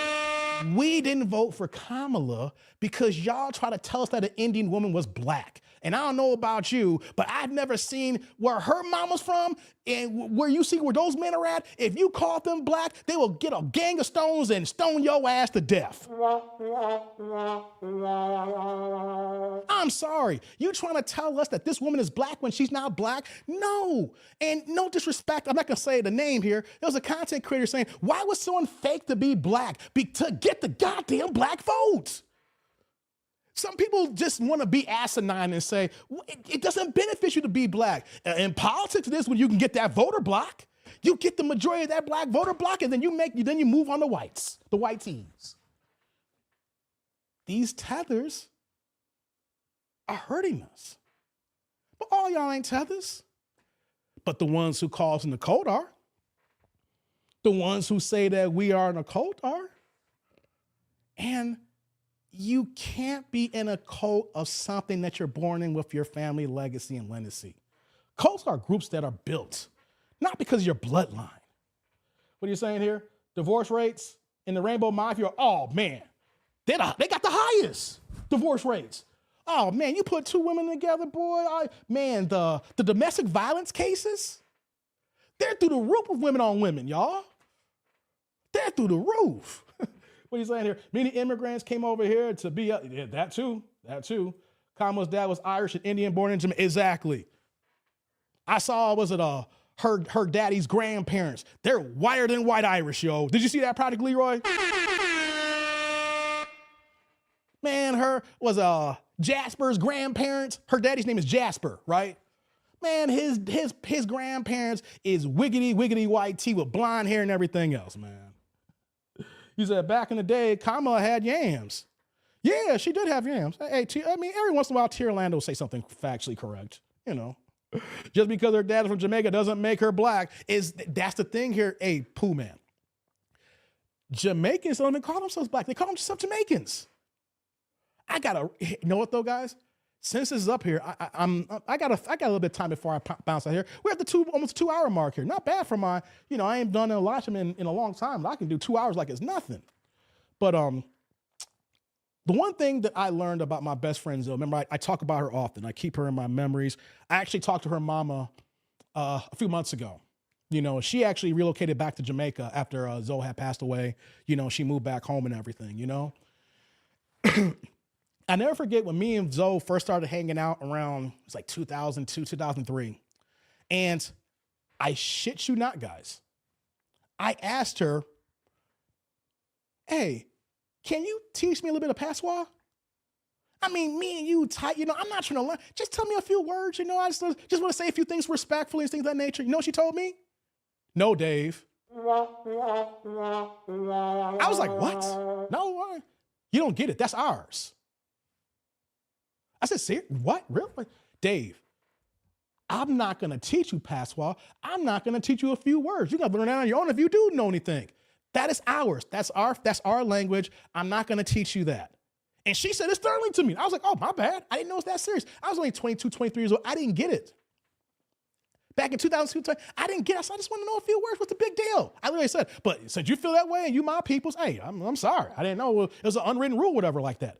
Now, fast forward now, 22, 23, 24 years later now. I get it. You know why, guys? Because Jamaicans have already delineated. You hear me? My own experience, and I had to learn in the early 2000s, but just didn't know it. They already delineated. My own best friend didn't want to tell me a few words.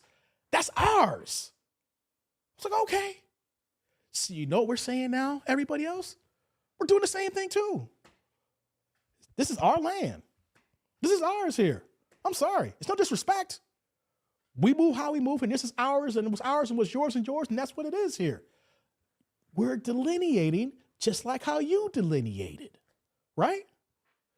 And here's the thing that bothered me, and it didn't bother me. I shouldn't say bother me, but I still understand it when David understands now.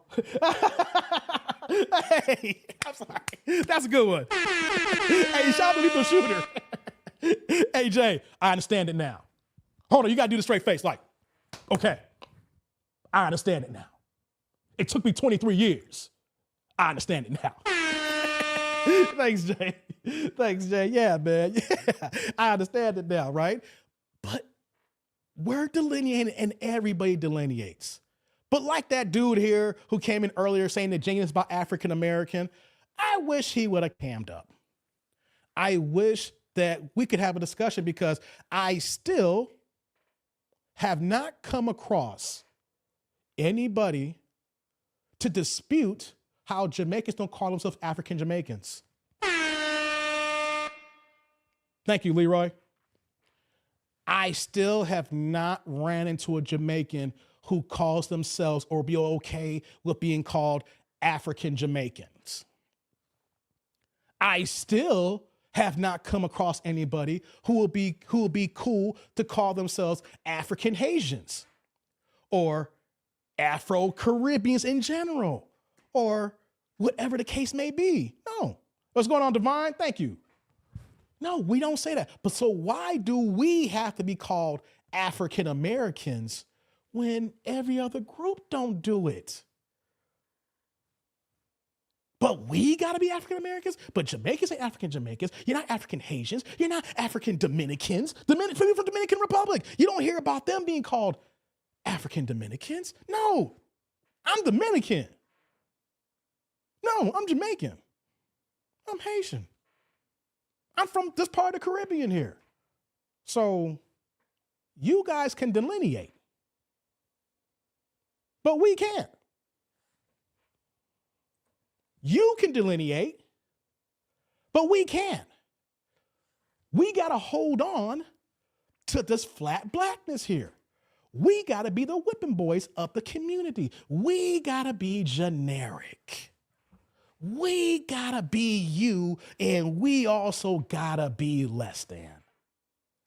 And what's happened is we have allowed them to cosplay as us, come into our communities, say that they're us, and take advantages of the resources and tax stuff that is available to us, and then get mad to say, nah, I'm good. We're done with this crap now. I'm going to say this that is not mine. I got this from Tariq Nasheed. Shout out to him with this one here, right? You know, I've had people come at me saying, man, Dave, Trump is messing up the country. Trump is messing up the country. Trump got us in another war. And Trump doing this, Trump doing that. And you know what I said?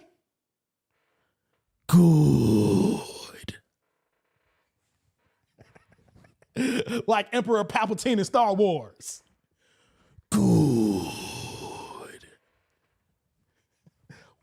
What, Dave? Trump's destroying the country.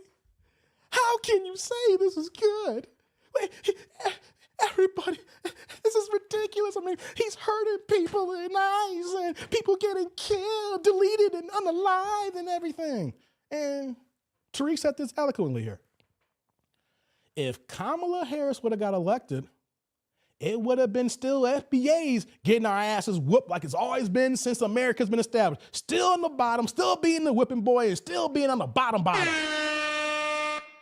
With Trump in office, everybody's feeling the pain now. Oh, yeah. Oh, yeah. Everybody's feeling the pain now. Everybody is. Oh, I forgot. I didn't see this here. Hold on.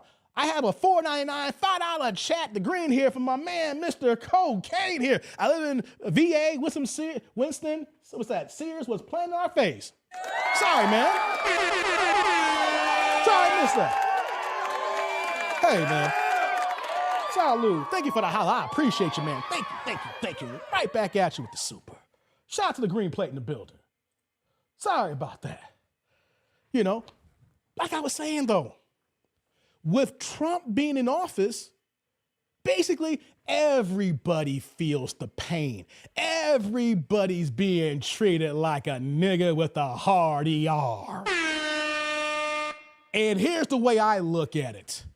If we're not going to get what we need to get, if we can't get a crime bill, if we can't get reparations, we just can't get basic laws that help foundational Black Americans, because we've been in this country, we built this, we're the longest, oldest ethnogenesis lineage group on this land right now, and we can't get nothing. People have been here but a goddamn hour can come in here and get money and food stamps and stipends and insurance and a place to stay and all the stuff like that, can walk in the door and get the stuff like this. Don't let these cats say, my family came to this country with 2 cents in their pocket and look where they're at now. Hey, he had 2 cents in his pocket, but as soon as he stood foot on this land, you know what happened?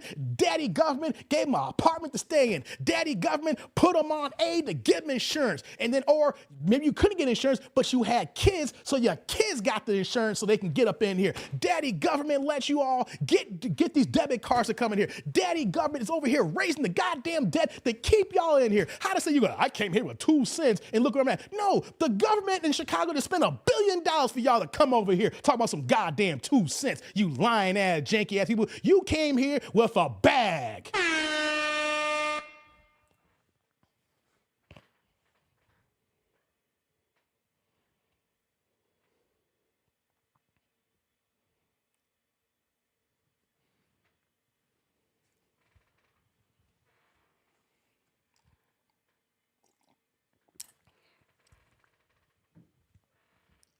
Don't believe that goddamn lie.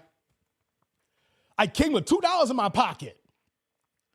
Remember that old blues song? I'll show my age. Forgot the brother's name.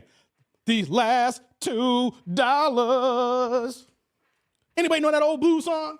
These last $2. I don't believe that crap. We see the gameplay now.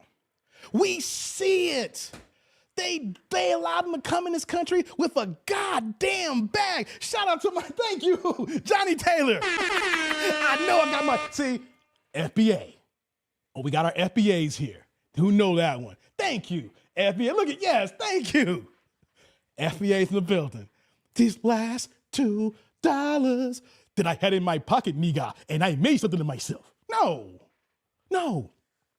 Soon as you got here, with your kids got insurance. They put you into a facility till you can get your own place. And then, let's say here, I said all that already. Let me add another point here. If Kamala Harris would have been president, talking about housing assistance, first-time buyers, $25,000, you guys do realize that was going to be an immigrant-only program. Us here, FBAs, would not qualify if she became president and pushed that in there. And he was like, see, y'all didn't vote Kamala in, and she was gonna help you get houses with $25,000 for immigrants.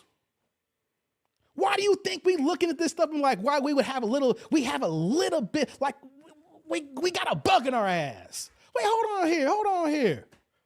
You're gonna give 25, not to everybody? It's not even a lift all program, for crying out loud. You're not even making a lift all program. At least making a lift all program for the 25 G's. said the album was called, thank you. Hey, my pops loved that song. I couldn't get away from that track. I'll be in my dad's truck back in the day. He played that song all the time. What the hell? But we're the cult. We are the cult for saying we love our blackness. We love our lineage. We love our family. We're done looking for some mythical cultured figures in our family from 5, 6, 7, 800 years ago that even we went to Africa, they wouldn't even claim us.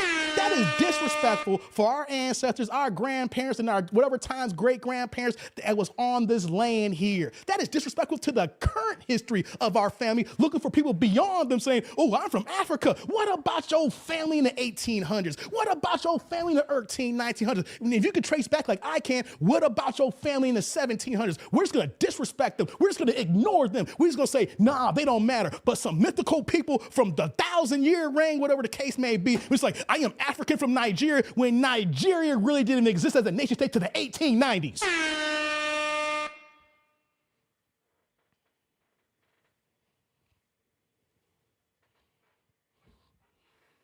Nah, that's done. We're done with the games, guys. We're done with the games. We're not a cult. We're just tired.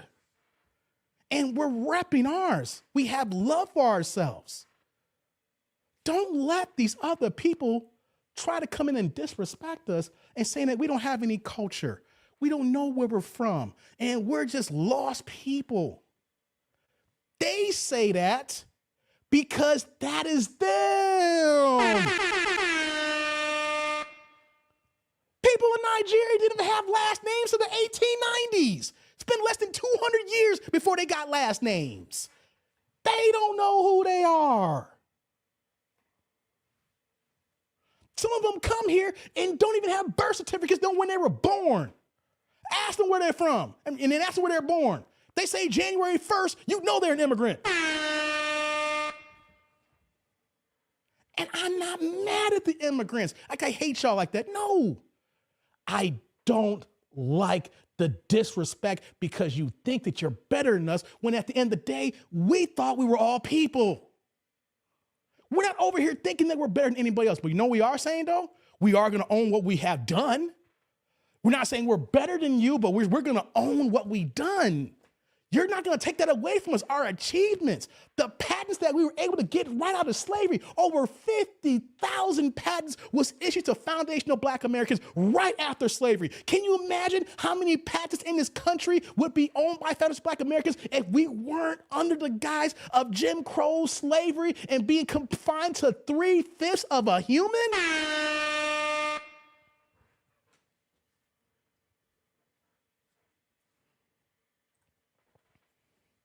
Don't forget that Kamala Harris gave the AAPI community $86 million.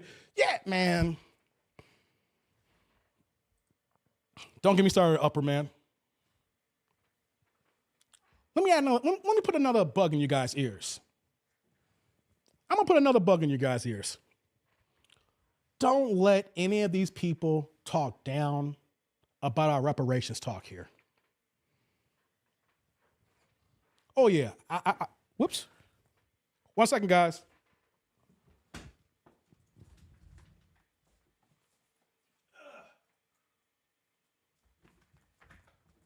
Earpiece fell out.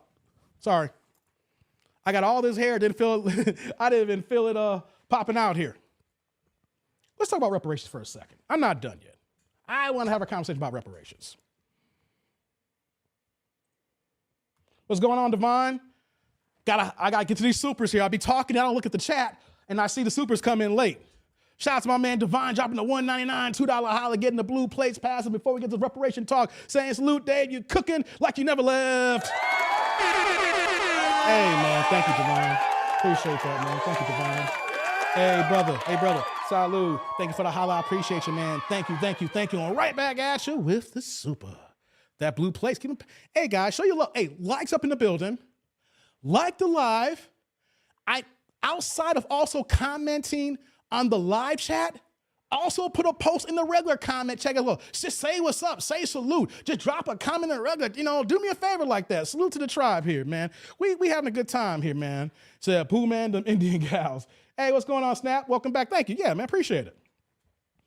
Let's talk about reparations, guys. I want to have a quick talk about reparations. And this ain't gonna be the last time I'm talking about reparations. We're gonna keep talking about this. Because it's old. It's a debt owed. It's not begging. It's not a handout. If you see someone who claims to be black and they say a handout, it's because they ain't FBA. They are saying that because they don't qualify for it.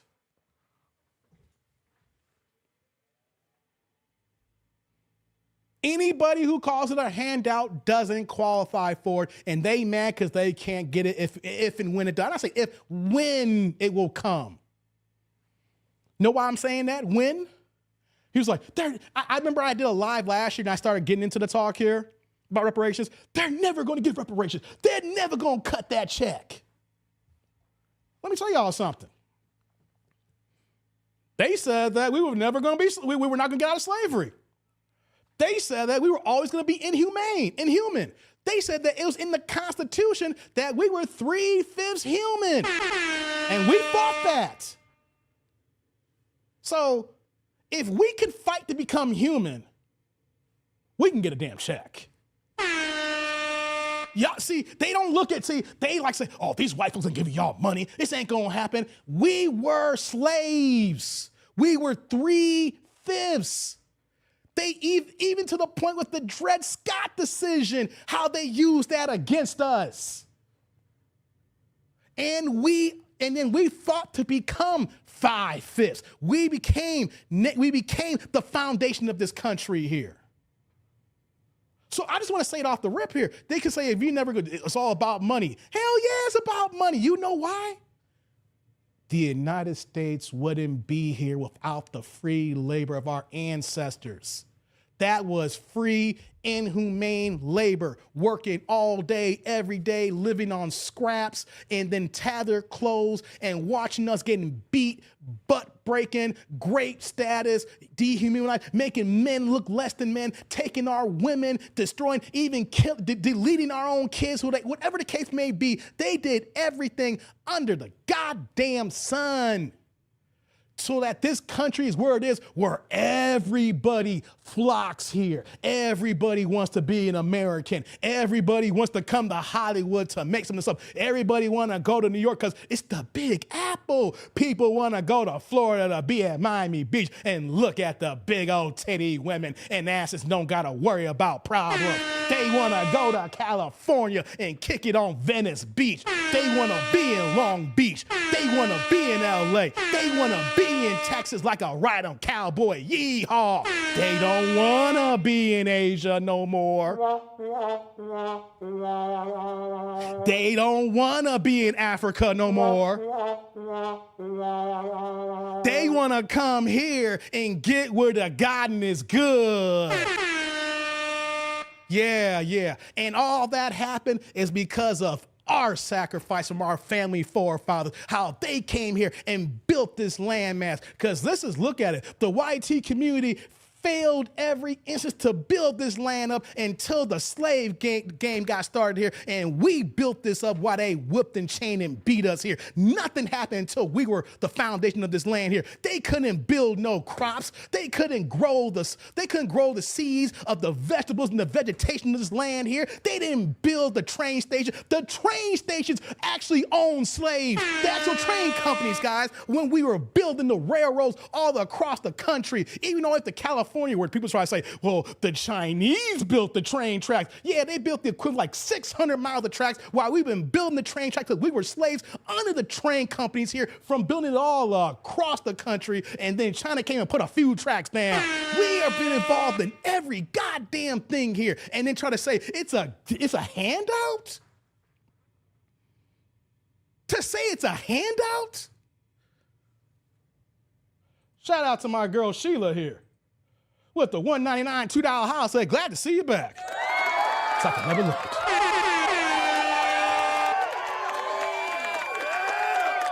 Salud. Thank you for the holler, Sheeta. Thank you, thank you, thank you. Right back at you with that super. Hope you're doing good, girl. Knows you also have some health issues as well. So I'm glad you're doing good over there, girl. Appreciate the holler. Appreciate the holler. Thank you very much. Do this here. It's not a handout. Because in actuality, our ancestors should have been getting that money from the jump street here. The 40 acres and the mule where some of us actually did get that and it got taken away when some of us did get some of that. But we are old things. And then when they didn't give us nothing, what did our FBA ancestors do? We'll build it ourselves. Building up the Rosewoods, building up the Black Wall Streets and everything across the country. And every time that we said, you know what, if y'all ain't gonna give it to us, we're gonna work within ours and we're gonna build it ourselves because we are smart. Even though we ain't had your form of education, but we are educated because we had to teach ourselves education under the guise, because if you knew we were smart, you would kill us. You would delete us. Right? So we had to learn so much where we built our own banks. We built our own schools. We built our own communities. We built our own cities. And as soon as we got to a point that was popping, they destroyed it and took us out and burned it down out of their own jealousy. Because like, why is these niggas doing so good? Every time we build, they come and destroy with the help of daddy government. But we're begging to get what's owed to us. The last woman who was the last sole survivor of the Black Wall Street massacre just passed away a few months ago. That's not that. The fact that she just passed away lets you know that that didn't happen that long ago. She was a baby when it went down. She was a young child, but she just passed away last year. That's how recent it was. We still have people alive from the massacre, but reparations is a handout. Reparations is a handout. You're begging. You don't deserve it. Hey, T. Orlando, let me ask you a question, T. Orlando, from my legal brother here. If we file a lawsuit, we're trying to get justice, and the main person who has been wronged, who's been injured, pass away, can the estate sue on behalf of the dead loved one, T. Orlando? That's what we're talking about here. Just because the people died doesn't mean that the estate can't follow through to get what's right. If that was the case, then wouldn't every major lawsuit will find a way to drag the law system down so that people would no longer be here so they don't have to pay out anything if they knew they were in the wrong? Think about it, guys. In legal terms today, don't you think that if that was the law, when the person passes away, the person deletes, and then that there was some little loophole that if that was the case, you didn't have to cut a check again, everybody would be playing the shot clock and try to hold things out until they didn't have to cut a check no more.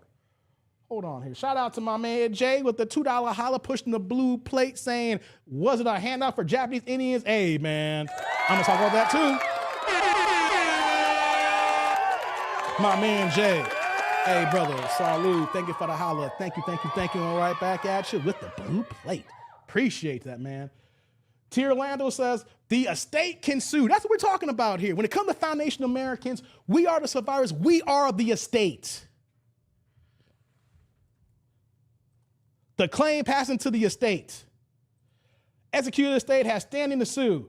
But what about the statute of limitations? Hey, Cyril, you're a lawyer.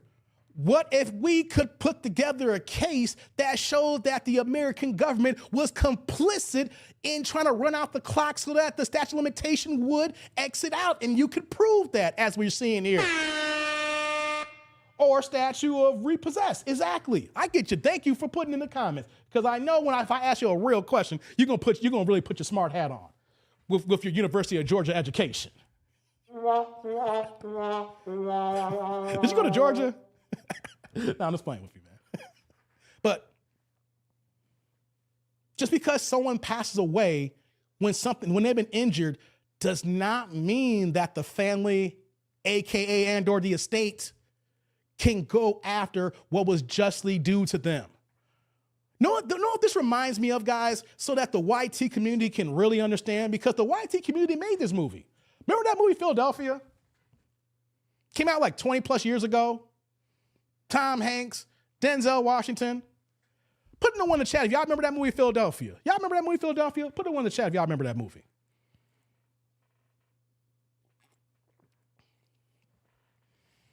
Oh, T. Orlando, come on, man. You said you got a full ride scholarship, man. Your education will be on point. As much as you trolling, you're gonna be mad at the fact that you went to the University of Georgia. Are you a tether to Orlando? You're supposed to represent where you from. If you represent your college, own your college. Own Joe College, okay?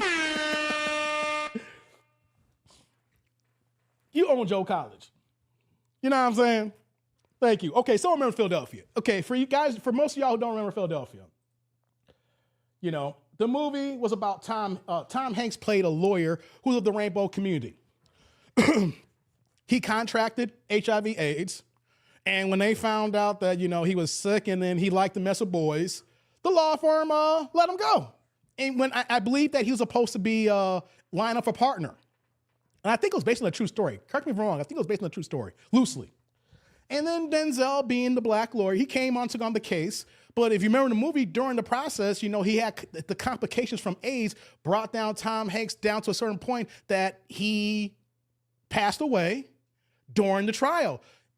Now, with all these tethers, immigrants, and the white T supremacy would say, you know, okay, if the rule's in their favor, when Tom Hanks' character passed away, we don't gotta fight no more. It's over. He's gone. We don't got, all we gotta do is pay our lawyers their finally hourly wage, and we keep it moving. No, that's not what happened. Even though he passed away, his mom, his dad, even the bussy boyfriend, they kept the lawsuit going, and they fought and they won a huge damn payout. So in that loose example, that's exactly when we're talking about reparations. Our family was injured and passed away while the American government did everything they could to run out the shot clock so that they couldn't cut any checks here. So know what we're saying here now? We're done with all them game plans here. We're going after it right now. Because here's the biggest thing that people want to use about reparations. We can't pay all the blacks money. It would bankrupt the country. You go ahead and pay 40 plus million people $100,000, $200,000. It would put the national debt in additional trillions, and we would never get out of it. How could, I feel bad for your family. I feel bad, but we can't bankrupt the country.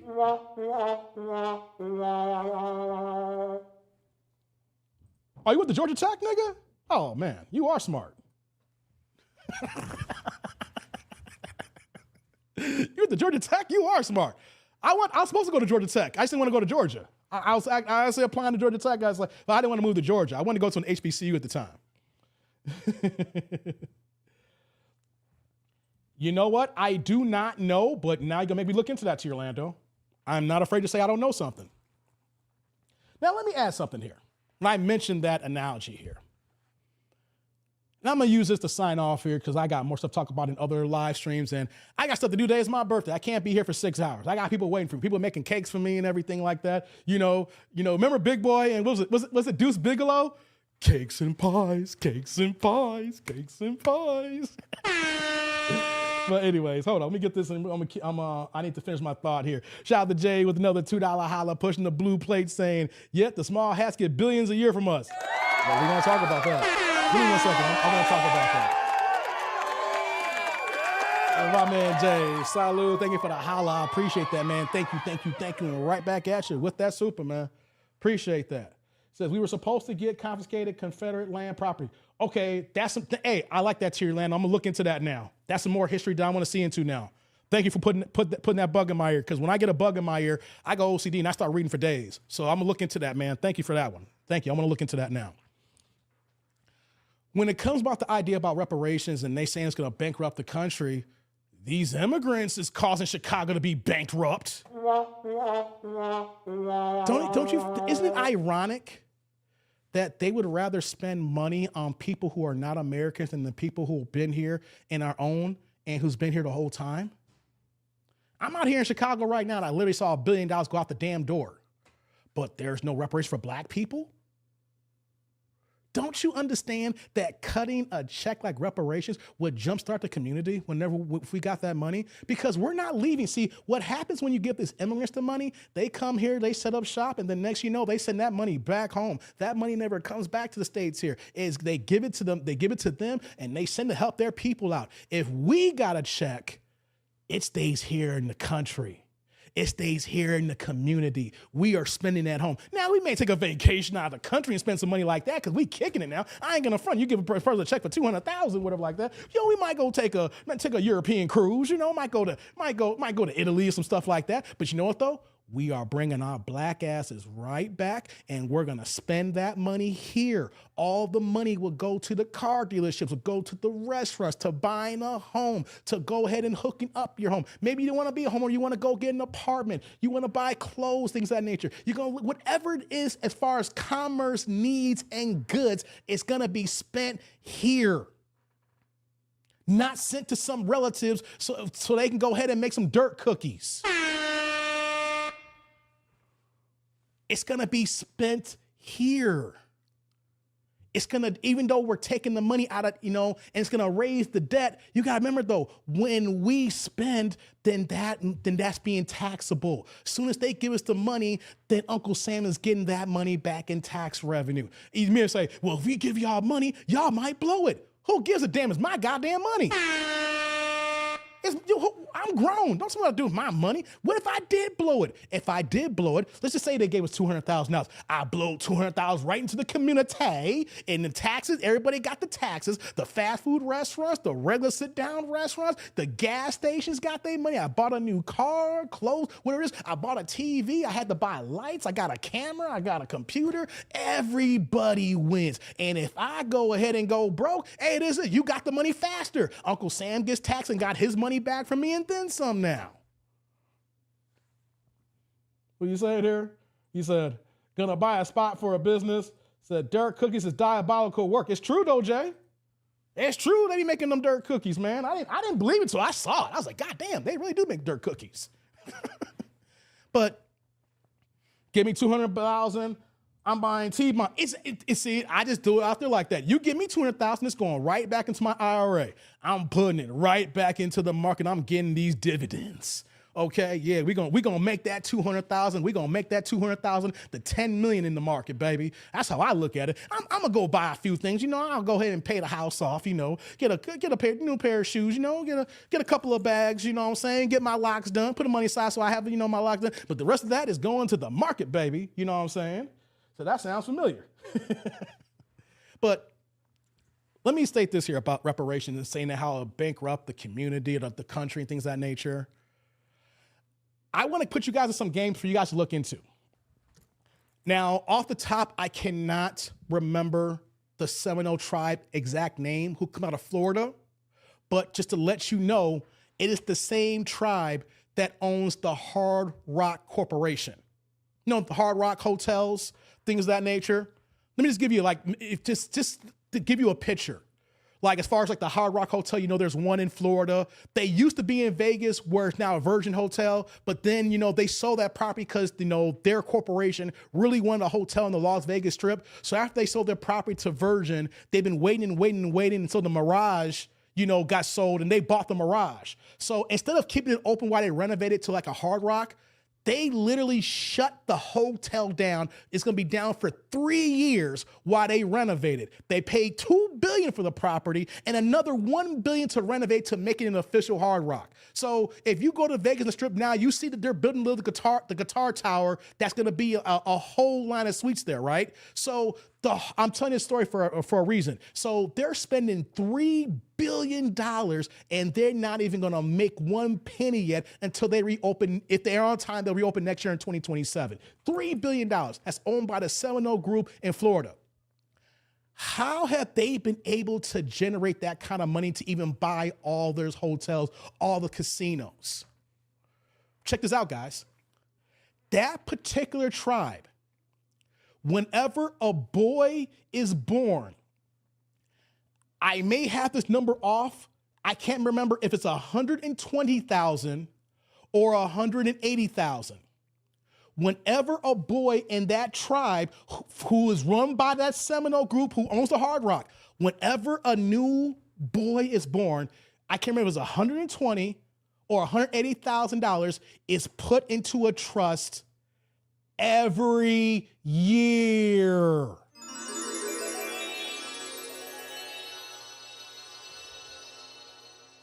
So when they turn 18 years old, there's north of 6 figures that's been put into accounts, building interest. So by the time they're 18 years old, those boys who are now grown now are automatic millionaires. And you know what they do once they become 18? Whatever the situation, they go to school or they get a trade, and then they find their way to work within the system of the Hard Rock. And so now you have a person who is family, because they're part of that tribe, bloodline, lineage. They've already delineated because they got their tribe. So they work for the company, and so each new boy that comes in is a millionaire. So can you imagine how many millionaires are born, and by the time they're 18, well, they go to college and then they come work for the company, or they go straight for the company, or they get a certain trade to work within the ramifications of the corporation. So whoever's working under that, all the boys who are part of that tribe are millionaires. And how do they get that money, guys? That 120, the $180,000 comes from reparations that the American government has given to the tribes, and they've constantly got reinfusions of reparations where that this keeps going on and on. Now, they don't have that. They don't have a huge community like us. We're 43 million strong. But the fact that there's already a framework, there's already a process in place that's been going on for decades and decades, where that the boys that are born are millionaires, to the point now that the Hard Rock can spend $3 billion to buy and renovate a hotel before they even make one goddamn red cent. But you're telling me that y'all can't give us reparations when they already got a framework in place that's working, it's established, and it's a successful company that's buying properties and making hand over fist left and right. Shout out to my man T. Orlando. He came in the fray, his cheap ass. Hey, T. Orlando drop salute. You know he's feeling good about himself. He dropping the $5 holla, putting the green in the chat here. My man T. Orlando. Guys, I gotta be real. He gives me the most hell since I've been gone here. Tell me, this nigga don't stream no more. This nigga got soft. This nigga, all this nigga that. My man T. Orlando. Hey, brother. Salute. Thank you for the holla. I appreciate you. Thank you. And right back at you with that holla. Appreciate you. Green plates passing. Chelsea says every dang year. Yes, Chelsea. The boys set up every year. That money goes into the account. And then it builds interest. Now, you know that when you got a lot of money, those interests make a lot of sense, because I don't know how many people got IRAs and investment accounts. I remember when I first started saving and investing, and I remember I got my first $10,000 invested, and I'm only making like, what was it like? That first year I got like 9% gain on $10,000. Like, man, I ain't got nothing. But fast forward 10 years from now, that interest, man, what I got in my retirement, I was making more money in my investment account last year almost at one point than my salary was doing here, right? And that's going into those young boys' accounts where they realize not every year, and they turn 18, they are automatic millionaires. They go work for the company. And then next, you got next time you go to the Hard Rock, guys, whatever Hard Rock you go to, and if you see the people working there, the men working there, and you look at the age, think about it. $120,000, $180,000 a year for 18 years, interest bearing, and then just say that you see someone at 35 years old. Man, that Seminole Indian's probably worth about $15 million. Are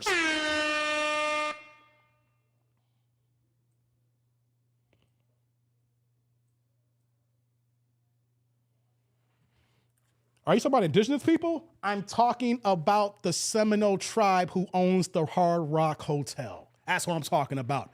I'm talking about the actual Seminole tribe in Florida. You guys can look that up. So there is already a framework for reparations that they're already doing for that Seminole tribe. Hell, the tiny hat people get money every year. Hell, but know what they do with the tiny hat people? They do it in little milking section. You know, they don't go hard like they, because, you know, that was in World War II, but they still drop in check. The last infusion from the American government was like a $5 million payment to the descendants of a Holocaust survivors. You know, they'll do $5 million here, another $10 million here. Look, just out of the blue, you know, it's like, okay, we'll do this here, it's fine. You know, it's like they do that, you know, they don't have a thing like that with the, you know, they'll just go ahead and say, hey, we need another check. Oh, okay, here we go. There you go. Yeah, make that $5 million work, you know, and they'll come back. That's how they do. If you think about it, guys, do yourself a favor. Go look at anytime you see a report, say they say only $5 million. But when was the last $5 million? When was the last $10 million? When was the last $20 million?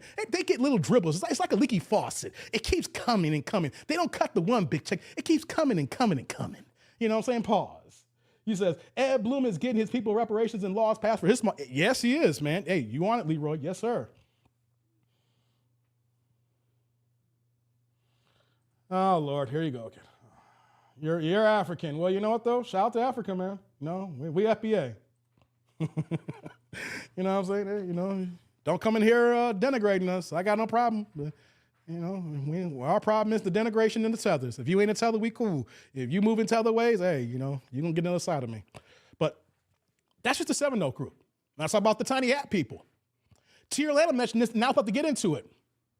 World War II, Japanese, when after, you know, they round them up after Hiroshima, right before Hiroshima, when Pearl Harbor. Oh, they are? I guess me saying tiny hat people, right? Let me see if I got dinged here. Let me refresh. Okay, I haven't got dinged yet. We'll find out in a second. But they have banks too. Yeah, that's true, Derek. Yes. Maud, we are not African. Exactly. Ain't none of us African here. You know what I'm saying? I don't understand why people come, I'm this. No, okay. We're not African here. You know? We're not African here, man. Thank you, Leroy. But like I was saying, when Tier Lana mentioned earlier about the Japanese in World War II, at the Pearl Harbor. But Tier Lando, Pearl Harbor was what, 1945? When did the Japanese get their checks? Do you guys know? You know Japanese got reparations. They're only locked up, depending on the timing of it, some of them got locked between 1 and 3 years. Does anybody know, guys? When Pearl Harbor happened, and then the U.S. government did not know who was a double agent and said, we don't trust nobody, we're going to take all y'all, and we're going to put y'all locked up until we figure this thing out, right? And had between 1 to 3 years, then okay, we let that go. And then they sued, right? We talking about that happened in 1945. Do you guys know that a check didn't come to around the early 80s? Almost 40 years, guys. Japanese got a check about 40 years later in the 80s. They beat Tier Lando. I was about to say it. I was going to say 87, but thank you, Tier Lando, 88. You know, I got to do my little spiel here. But you beat me to it. Yes. What did they get, Tier Lando? Like $22,000, $24,000? What did they get for? I'm not trying to minimize it, right? But some of them were locked up for 1 to 3 years, and they got $24,000. Hold on, though. The check was cut 40 years later. A lot of them were already unalived and moved on to the upper room before that check came, because it was 40 years later. But you know who got that check? Their descendants, the estate. Exactly. They still got a check. So let me get this straight here. Just off the top of the dome. There's more people, right? We just talked about the tiny hat people getting checks and still getting checks. I talked about one tribe. I don't have time to go through all the tribes who get checks, because I will make my birthday live into an 8-hour live stream. But we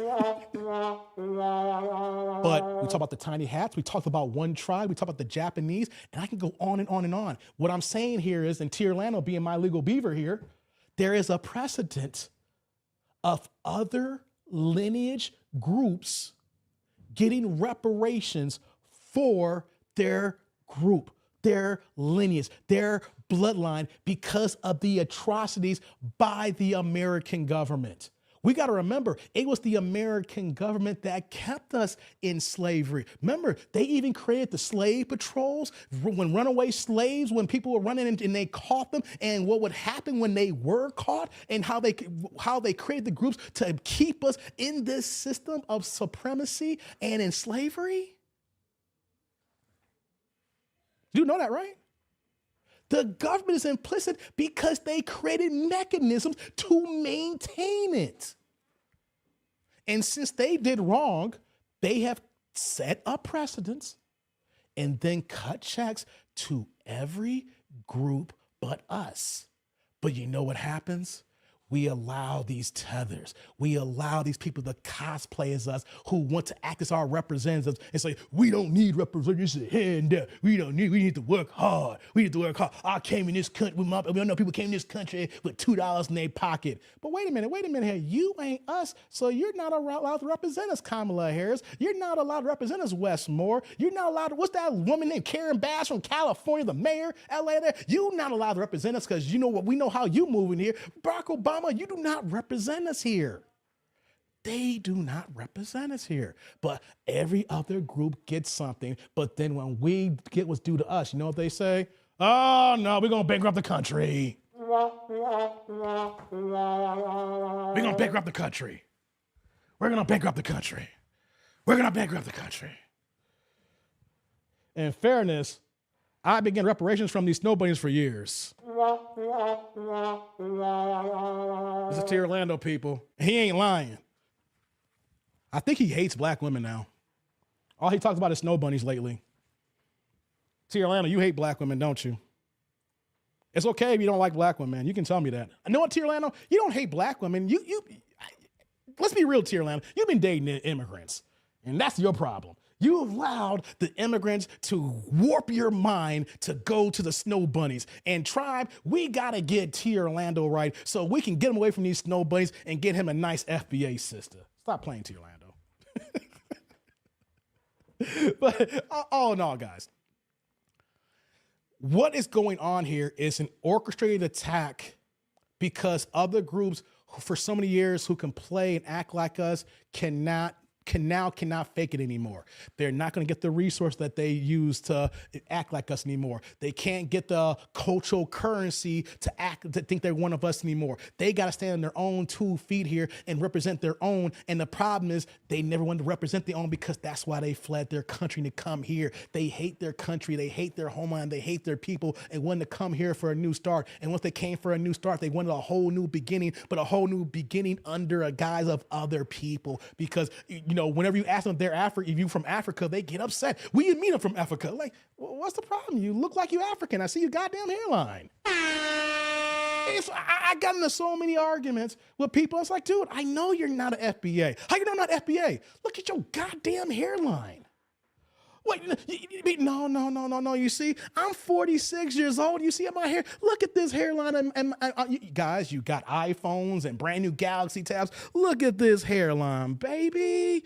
I'm 46 years old today, and this is what an FBA hairline looks like. You don't see my shit pushed back like George Jefferson with the roof gone like I'm a goddamn drop top.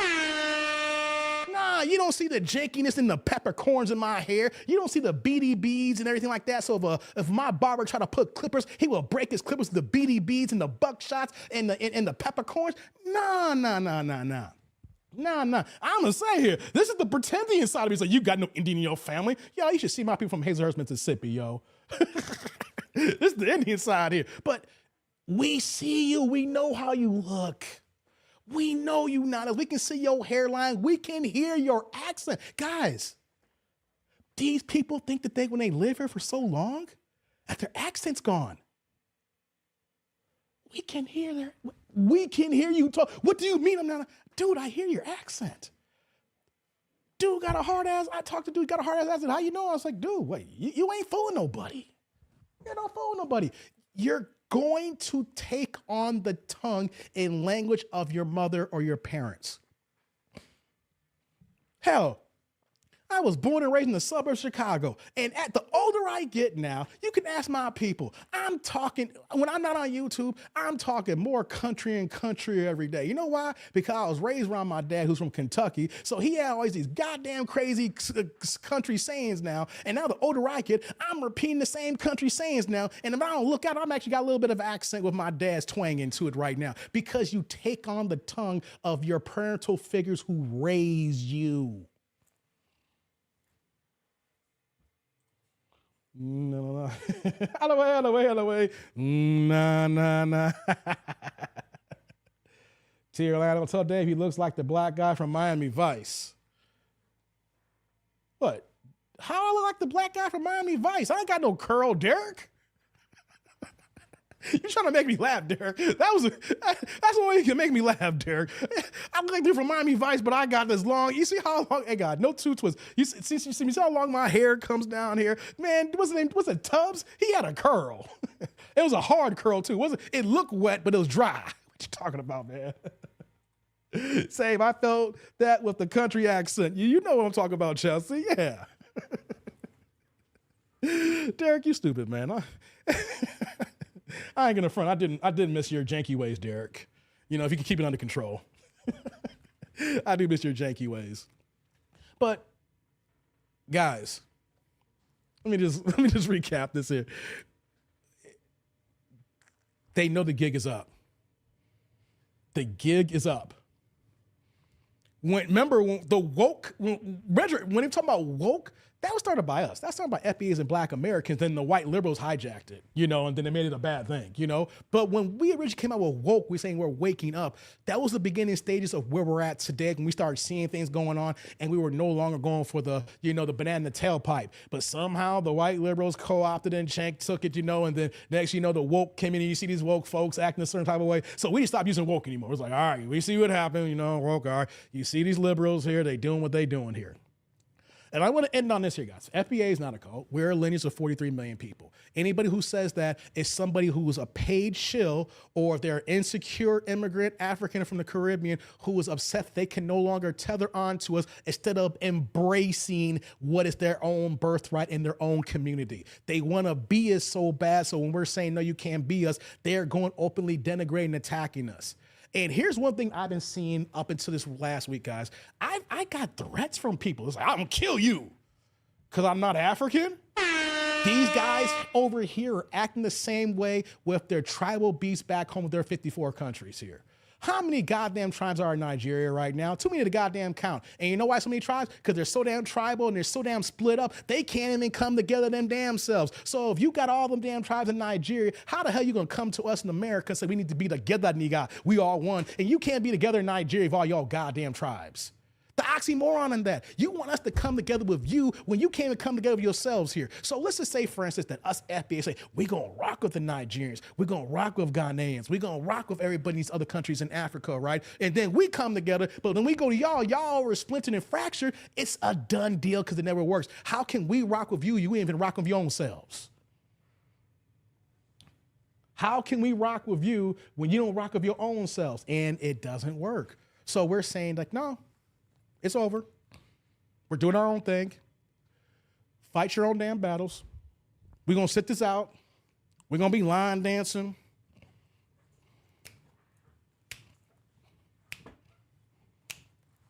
Oh, we're going to be line dancing. We're doing our thing. Here's the thing. They are upset because now they're getting the black treatment. Everybody's seen throughout American history of us getting our asses whooped and getting beat down. And the thing is, everybody feels the pain. And that's what it's going to be here, people. Whether when the support comes from politicians, it needs to be a black agenda, or we're sitting our black ass on the couch. We're no longer falling for these things that say, hey, we got to work together. We need this here. We got to help these other people. No, I want to take this analogy because we got to look at ourselves as parents. and you have your own household and you got to raise your own kids and make sure your kids are good from babies to adolescents, teenagers to grown adults, they go to college so that they're a productive member of society, right? But are you a good father? Are you a good mother if you don't even take care of your kids and then they let them do what they want to do and they just run amok and then become whatever disheveled, degenerate kids, stuff of that nature? And while they run the streets, you go to your neighbor's house and help their daughter with their damn algebra homework because they need help because they're a problem, right? That's basically what it is to help out other people come to this country here. We are on purpose ignoring your kids, your American children here who need the help, in essence, for your next door neighbor. So you're allowing your kids to be degenerates while you help the next man. That don't make you a good parent. That makes you a goddamn horrible person. You don't care about your own kids, but you care about the next door neighbor's kids? No. That's not how this game works. I want to say this here what Malcolm X said here. These white liberals, guys, they're the worst. They're the worst. You know why I say that? I like my classic racism. The Republicans and everything with Donald Trump, he's worse than everything. I like the racism that's just classic, and I know the get down. Hey, what's going on here, nigger, with the hard ER? I like classic racism. I know where you stand, you know where I stand, and we know how the get down's gonna be get down, right? But that's the far right. They let you know. I can respect that. But these Democrats here, these white liberals, you know what they do? They smile in your face. We're your friend. Yeah. We want to fight for rights. Yeah. I mean, oh my God. We were with you. I love rap music. Oh my God. That J. Cole. Oh, I love a J. Cole. Oh, man, that Kendrick Lamar. Oh, not like us. Oh, not like us. Yeah. You know what I'm saying? And then when it come down to it, and they go ahead and in Chicago spend a goddamn $1 billion while they raise our property taxes 20, 40, 60%, where at the FBA elderly are forced to either foreclose their homes or got to sell their homes because they can't afford to stay in their homes. Then the government takes them home and put the illegals right where these FBAs are. That's what the liberals doing here in goddamn Chicago right fucking now.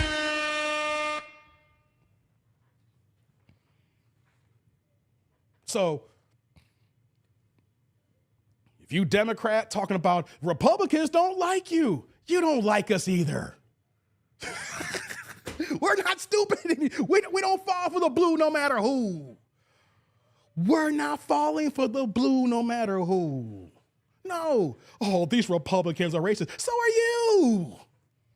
You just smile in my face. They keep a scowl. You fronting. You putting on a fraud. They at least keep it a buck. That's why I can respect it, because I know how to navigate if I know how you move. How am I supposed to navigate when you smile in my face, which means that, I know this here, so I'm going to say, I'm going to just fall back so I can see your janky ways. That's how the game goes, baby. They said, like Theo Keep said, them liberal progressives be on some, yo, homie, exactly. What's going on? My dog, I like rap music. Those the same ones. Go ahead when you move into their neighborhood and call the police on you. We got 5 black niggers. I don't think they live there. Look like there's a lot of mob action going on. I'm eating some apple pie right now. Can you send the police over, please? I don't trust them. So shout out to my FBA community, y'all.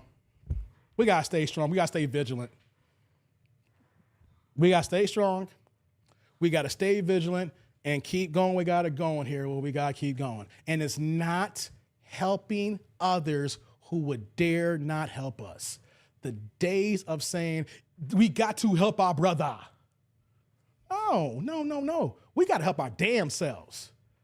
Being selfish is actually pretty good at times, guys. Sometimes you have to be selfish for yourself to get what you need. You spread yourself thin by giving yourself to others, you never get what you want. It's okay to be selfish right now. And the thing is, if there is not a black agenda, we ain't rocking with you. We're not here for these lift all tide programs. We're not here for the fake, I'm black too, and we got to do this, and these Republicans are taking his rights, and you got the goddamn Chuck Schumers of the world with the SAVE Act talking about this is Jim Crow 2.0. I'm going to end on this note here. 3-hour mark, hold on. Oh, no, it's not. That song came in. Hold on. I see you, man. Give me 1 second. I'll pull you up. I thought my earpiece was going dead. Give me 1 second. But Excuse me. What we got to do is focus on ourselves. It's okay to be selfish, like I was saying here. We got to help ourselves and not help others. This is not the time to say, oh, we got to help them because they're doing down bad. No. We got to be selfish and help our own damn selves. We got to put ourselves first here. If it's not a black agenda and you're going to give us this lift all tide crap here, we got to keep it moving because that's not the get down of how we're going to keep doing things here. Before I go, let me let him up here, man. Shout out to, what's going on, Derek? I can see you, man. Your screen looking a little janky here right now. What's going on, man? Hey, Dave. Happy birthday, man. Oh, thank you, man. How you doing, bro? I'm doing good, man. I ain't gonna be up here long, man. Yeah. I just wanted to say, sing to you my grandma's birthday song that she used to wake me up 6 o'clock every morning and sing it to me. Uh-oh. Let me clear my throat. Let me clear my throat. So today is your birthday, that's what I've been told. What a wonderful feeling, you're 1 more year old. On the cake there be candles and lit and new. And the whole world be singing, happy birthday to you. Yay, happy birthday day, yay. All right, I give it to you. I ain't gonna be an asshole. I'll give it to you. Shout out to you, Derek. I appreciate that, man. Oh, man, that's all I wanted to say, Derek, man. though, Derek, pause, though. Huge pause, though. Because anytime you sing to another man, got to be pause-worthy, okay? But I appreciate it, man. Thank you, man. But before I let you go, man, how you living over there, man? Everything good over your way? Yeah, it's pretty good. I've been following this story out of Cleveland, where it is hyena deleted her kids and put them in suitcases. So I've been following that story, but everything's good. Everything's good. Hey, you guys can thank Dave for my jankiness, and I learned from the best. Nigga, why you lying? I learned best. Nigga, why you lying? You ain't got no jankiness from me. I got 1,000 videos, and you never see me do any jankiness that you be doing, man. Why you lying tonight, man, on my birthday? Why you putting these false narratives on my character? Hey, man, you the one who came up with a holster looking like that dude from Miami Vice. No, I'm dressed like Michael B. Jordan from Sinners when at the shootout in the movie. That's what I got going on. Oh, right now. Got that shirt.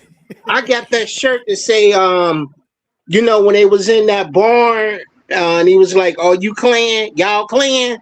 I got a shirt that say that, y'all clan. Okay. Yeah. I send you a picture of it. I send you the link. I think I still got the link, and see if you want to get it too. I follow this guy. He's a movie critic, and he has the shirts. Okay. Real quick. Yeah. You remember that guy that came after you? We made fun of him because he had like shark teeth, and he was like, video. Yeah, I saw homeless Snaggletooth. Yeah. I saw. Yeah. He went after Missy. He came after Missy. I did see that. I was driving. And I was just trying to put a YouTube video on while I'm driving, and I saw Messi, and I saw the dude, the Snaggletooth. I was like, he's still around here doing this jankiness, man. He did the same thing. He tried to do the same thing to her, like he tried to do to you. And Leonard, that's Leonard's name. Yeah, you can't trust Leonard like that because he came off cool to me. He was rocking with me in the beginning. When I first came on the scene and he was in my comment section, he'd be in my live chats, and then he would go in and he was bigging up me and everything like that. And then out of left field, he started turncoat. And I saw that, I was like, see, I had to realize like certain people who go so hard and want to cape for people and then go left. I saw what he's doing here. He's trying to use me for the play here, but I never gave him that much, airtime in the chat. I see certain people, I was like, oh yeah, I appreciate it, right? And out of left field, he started making videos against me. I was like, what the hell is wrong with this dude? So I already know, man, cats like that, you can't trust them. You know what I'm saying? They're clout chasers. You know, he'll use you to get in your chat. He'll usually get in your chat and then try to bring your defenses down. And then all of a sudden, he'll come out of left field and then cut your ankles from you. You know, but I never gave him that energy until I saw him making videos, and then that's when I started going in on him and everything like that. But, I remember he was like, "Thanks for the subs, Dave. Thanks for the subs." But here's the thing, he didn't get no subs though. Like the only thing that he got when he went after me, when he would make videos, he would get like 100 views. And then when he came after me, he'll get like 200 views. No, literally, he'll get like 30 to 50 views and it'll be like 200 when he would react to me. It's like, dude, no one's rocking with you to give you these views. They give you the extra because my people say, "What are you talking about Dave for?" But after that, then they didn't get no bounce back. It didn't get no credit. He was clout chasing for real. And cats like that, nah, man. You know, I already see him. And also too, when you see cats with teeth like that, yo, you can't trust them, man, because you know they got halitosis. You know they got bad hygiene when their teeth is that bad, Joe. Just give me the buck here. Anybody who got teeth like that got bad hygiene. You got bad hygiene, you can't be trusted. I'm sorry, man. I sent you the video. When you got bad hygiene like that, I don't believe you wash your ass every day.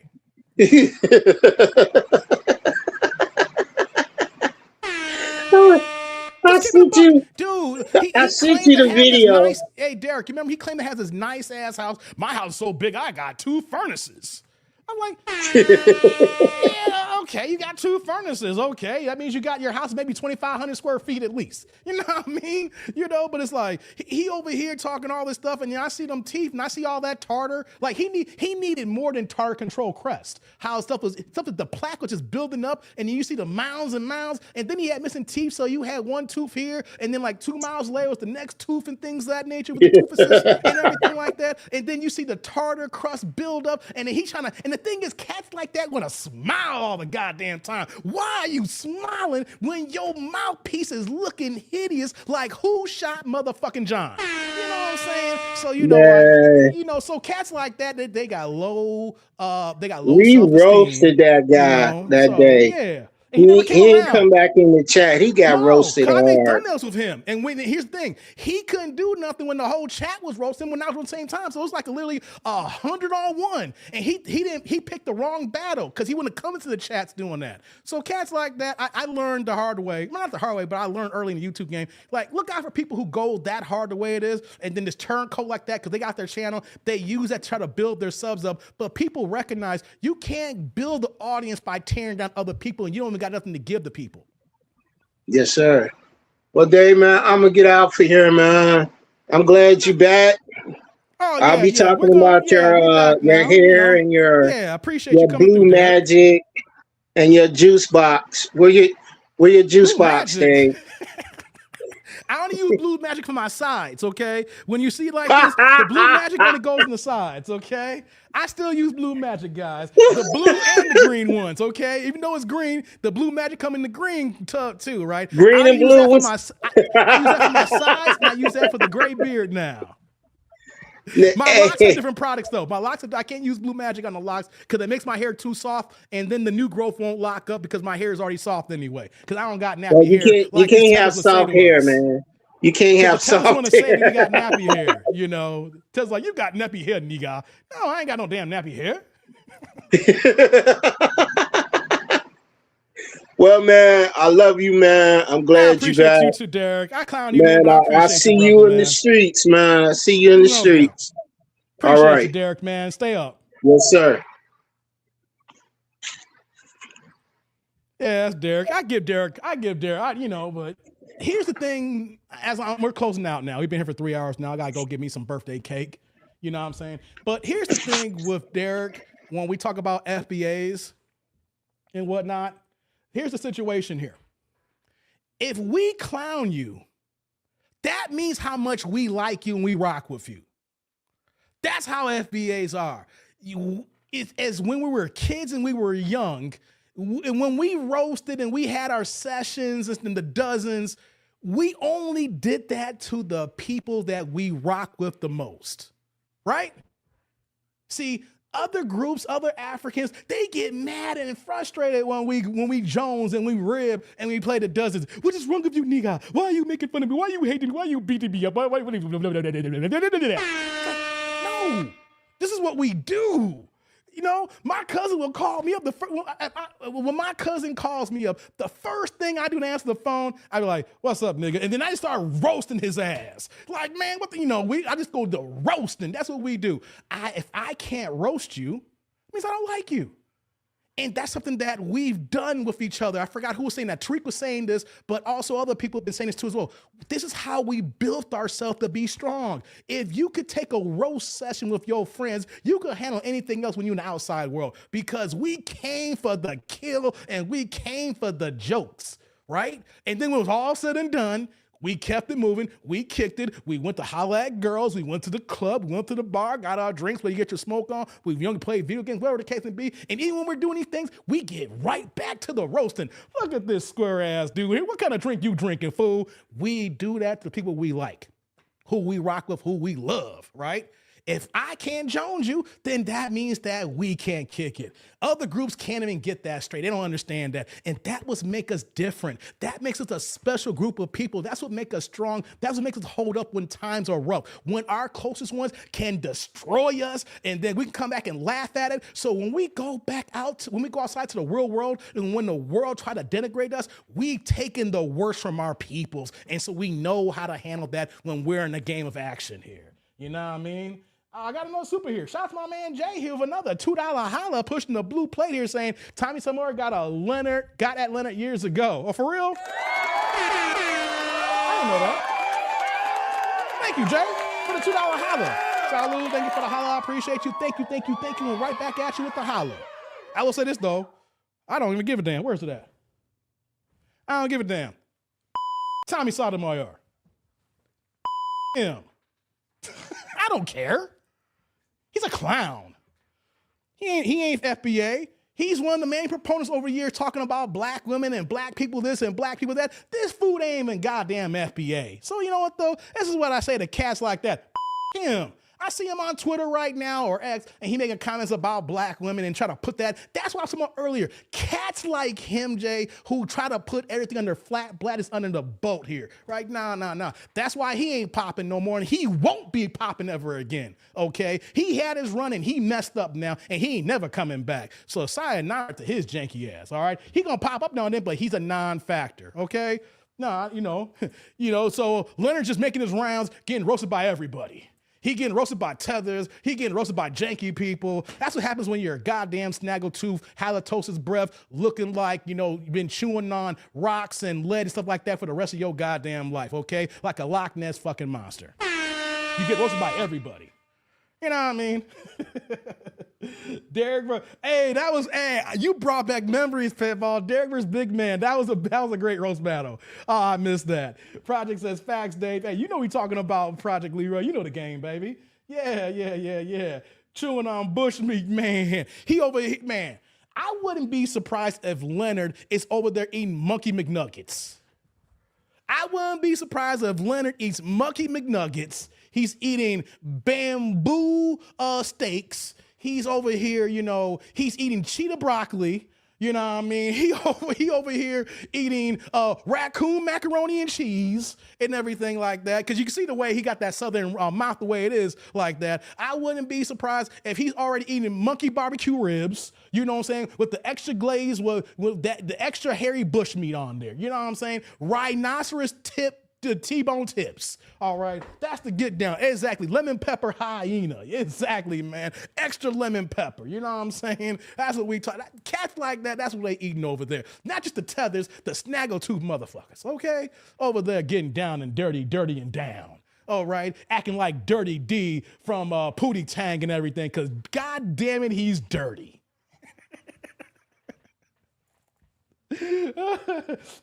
Exactly, man. Gorilla gravy with extra thick, all right? Got to throw a little bit of extra flour or a little bit of extra cornstarch in there. Make that gorilla gravy a little bit thicker, you know what I mean? He said, hell no, not Monkey McNuggets. Hell yeah, that's straight raw bush meat, you know what I'm saying? You got the camo casserole with some cheese on there, with some, oh, come on, don't get me started on them cats here. And you know what they're like? Guys, you do realize out here in Chicago O'Hare, we had another bushmeat invasion. O'Hare Airport caught bushmeat coming in. I had to show my boss. I was in New York. I'm saying this and I'm ending the show now.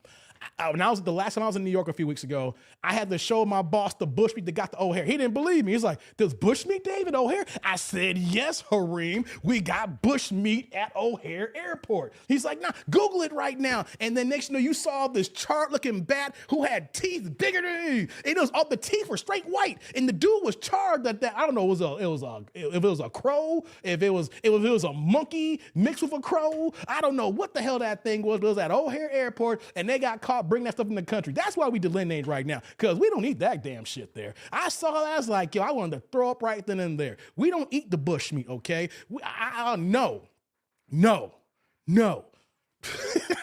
Got me stumbling right now. No.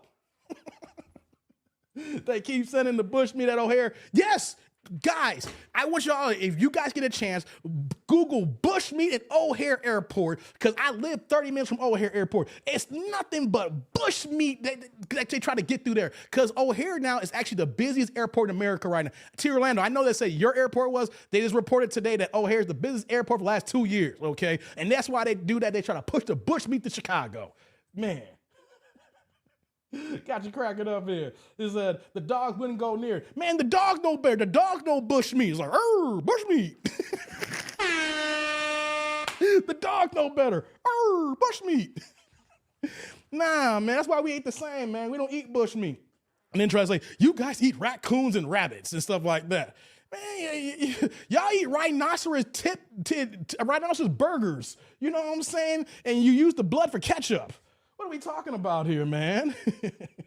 Hartsfield's way better than O'Hare. It may be to Orlando, you know what I'm saying? But I was letting you know it was busier, though. They just said that today. I was reading about it, you know? Because Southwest is moving out of O'Hare right now. They're going back to Midway. They can't hang. You know, it's too big. They can't hang with United and everybody else. Yeah, that's how you know we different, people. That's not how we know we FBA. You know, have you ever tried bushmeat? Hell no. No. I'd rather starve than eat bushmeat and dirt cookies. No. See, that is not our culture. That is not how we get down. We don't rock with that. You know, we're the culture when it comes to food. When you see soul food, when you see the rib tips, and you see, you know, the macaroni and cheese, and depending on how you eat your grits, you know, and we talk about the way we cook our potatoes, you know, salmon croquets, you know what I'm saying? Like, the way my mom and her sister, all her aunts and everything, and how they cook, it ain't never been no bushmeat in the vicinities. Derek said 30 minutes in what direction? I'm southwest. I'm the southwest suburbs, Derek. So I'm southwest from the airport. You know what I mean? He said meerkat burgers. Exactly, man. Eating meerkat burgers. Yeah, man. The camel chitlin. Hey, man, shoot, camel chitlins. That's a hard one, man. Eating camel chitlins. Ooh, they probably eat that too. This is good, nigga. You don't know what you're missing. Camel chitlins. Just need a little pepper. No. Yeah, them rib tips, man. Them monkey rib tips be happening, man. The gorilla tips. Hey, man, them sirloin gorilla tips. Hey, come on, man. Stop playing me. I have frog legs and that's a southern thing. Yeah, I've had frog legs. You go to many restaurants there have frog legs. What's that restaurant? I can't think of it. It's a seafood restaurant. I can't even think of it right now. Dang it. They're around the nation. They got a couple up here. Man, as soon as I walk in, it's high end too. They sell frog legs up in there in Alligator. Yeah. We call them salmon cakes. Okay. We call them croquet up here. My mom made the best salmon croquets, yo. She can burn them bad boys. When I say burn, she can cook some salmon croquet. Yo, man, she know what she doing with that bad boy, man. Yeah, croquet fire with hot sauce, man, dude. Don't get me started to Orlando, man. Shoot, that's one thing I hate about my mom having her stroke right now, because I know she can't drive right now, and I don't know how she ain't gonna be able to cook. And the one thing my mom could do was burn her ass off. That's the saddest thing I could think of her, because she can't burn like she can no more, man. It says, dirt cookies with mud pies. God damn. He says, Gator nuggets. All right, shout out to the Gator. I'm not a big fan of Gator. It's okay, you know. It's okay. I'm not a big fan of it, though. I've had it, like I said. Commonwealth supported tripling the visa. Yeah, she did, Clifton. Don't get me started on it. I talked about her. I'm going to come back to her again. You know, I couldn't stand her at Jesse Jackson's funeral talking about, I told y'all what will happen. Man, please, get your ass out of here. Talking about that. Says, I'm going to stop by. What's your zip code again? 601, none of your goddamn business. There you go.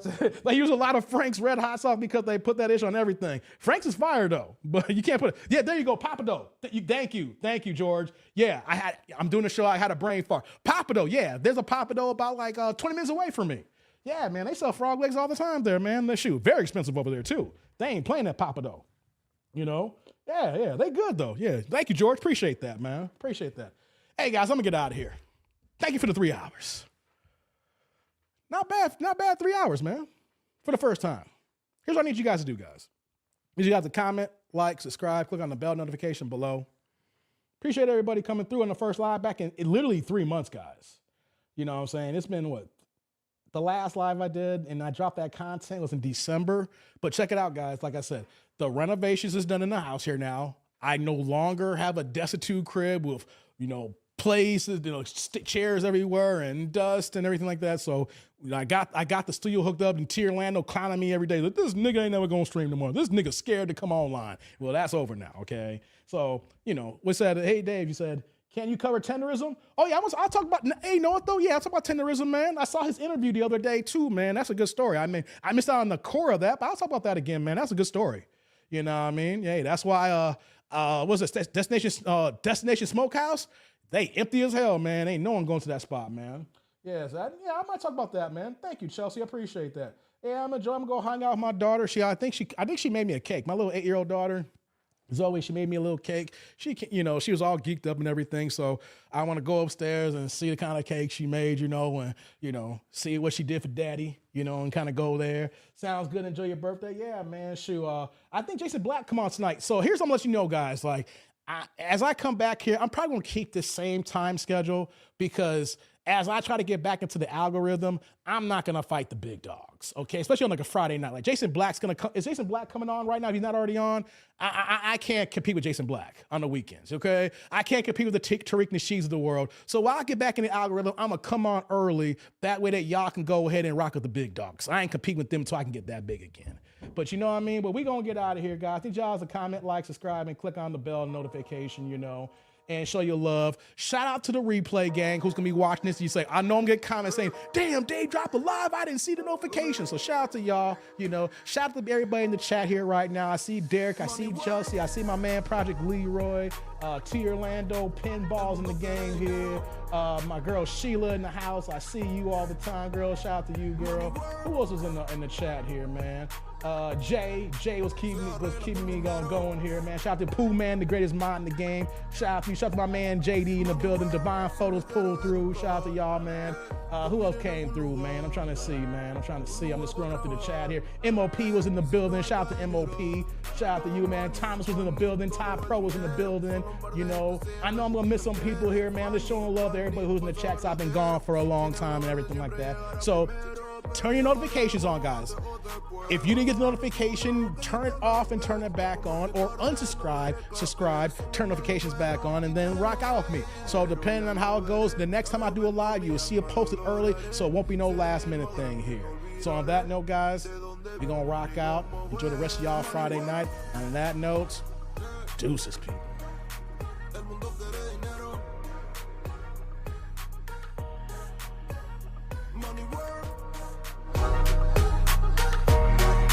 Se arregla con dinero. Money world. Yo digo las cosas como son. No quiero ninguna aceptación. Tampoco vengo a pedir perdón porque mis sentimientos se volvieron la canción. Yeah. No me vale mucho como tú me ves. Sabes, tú me llegas solo a los pies. Para mí ser grande es un interés. Ser un buen humano para mí es un deber. El dinero ya lo veré. No vendo mi alma, lo lograré. Seré el más grande, no olvidaré de dónde vengo ni cómo voy. Money world, yeah. El mundo quiere dinero, yeah. Money world, se arregla con dinero, Money world, corazón. De corazón, la plata no te hace ser feliz. De corazón, tratando de hacer ser feliz. Money work, el mundo quiere dinero. Money work, se arregla con dinero. Money work, lunático.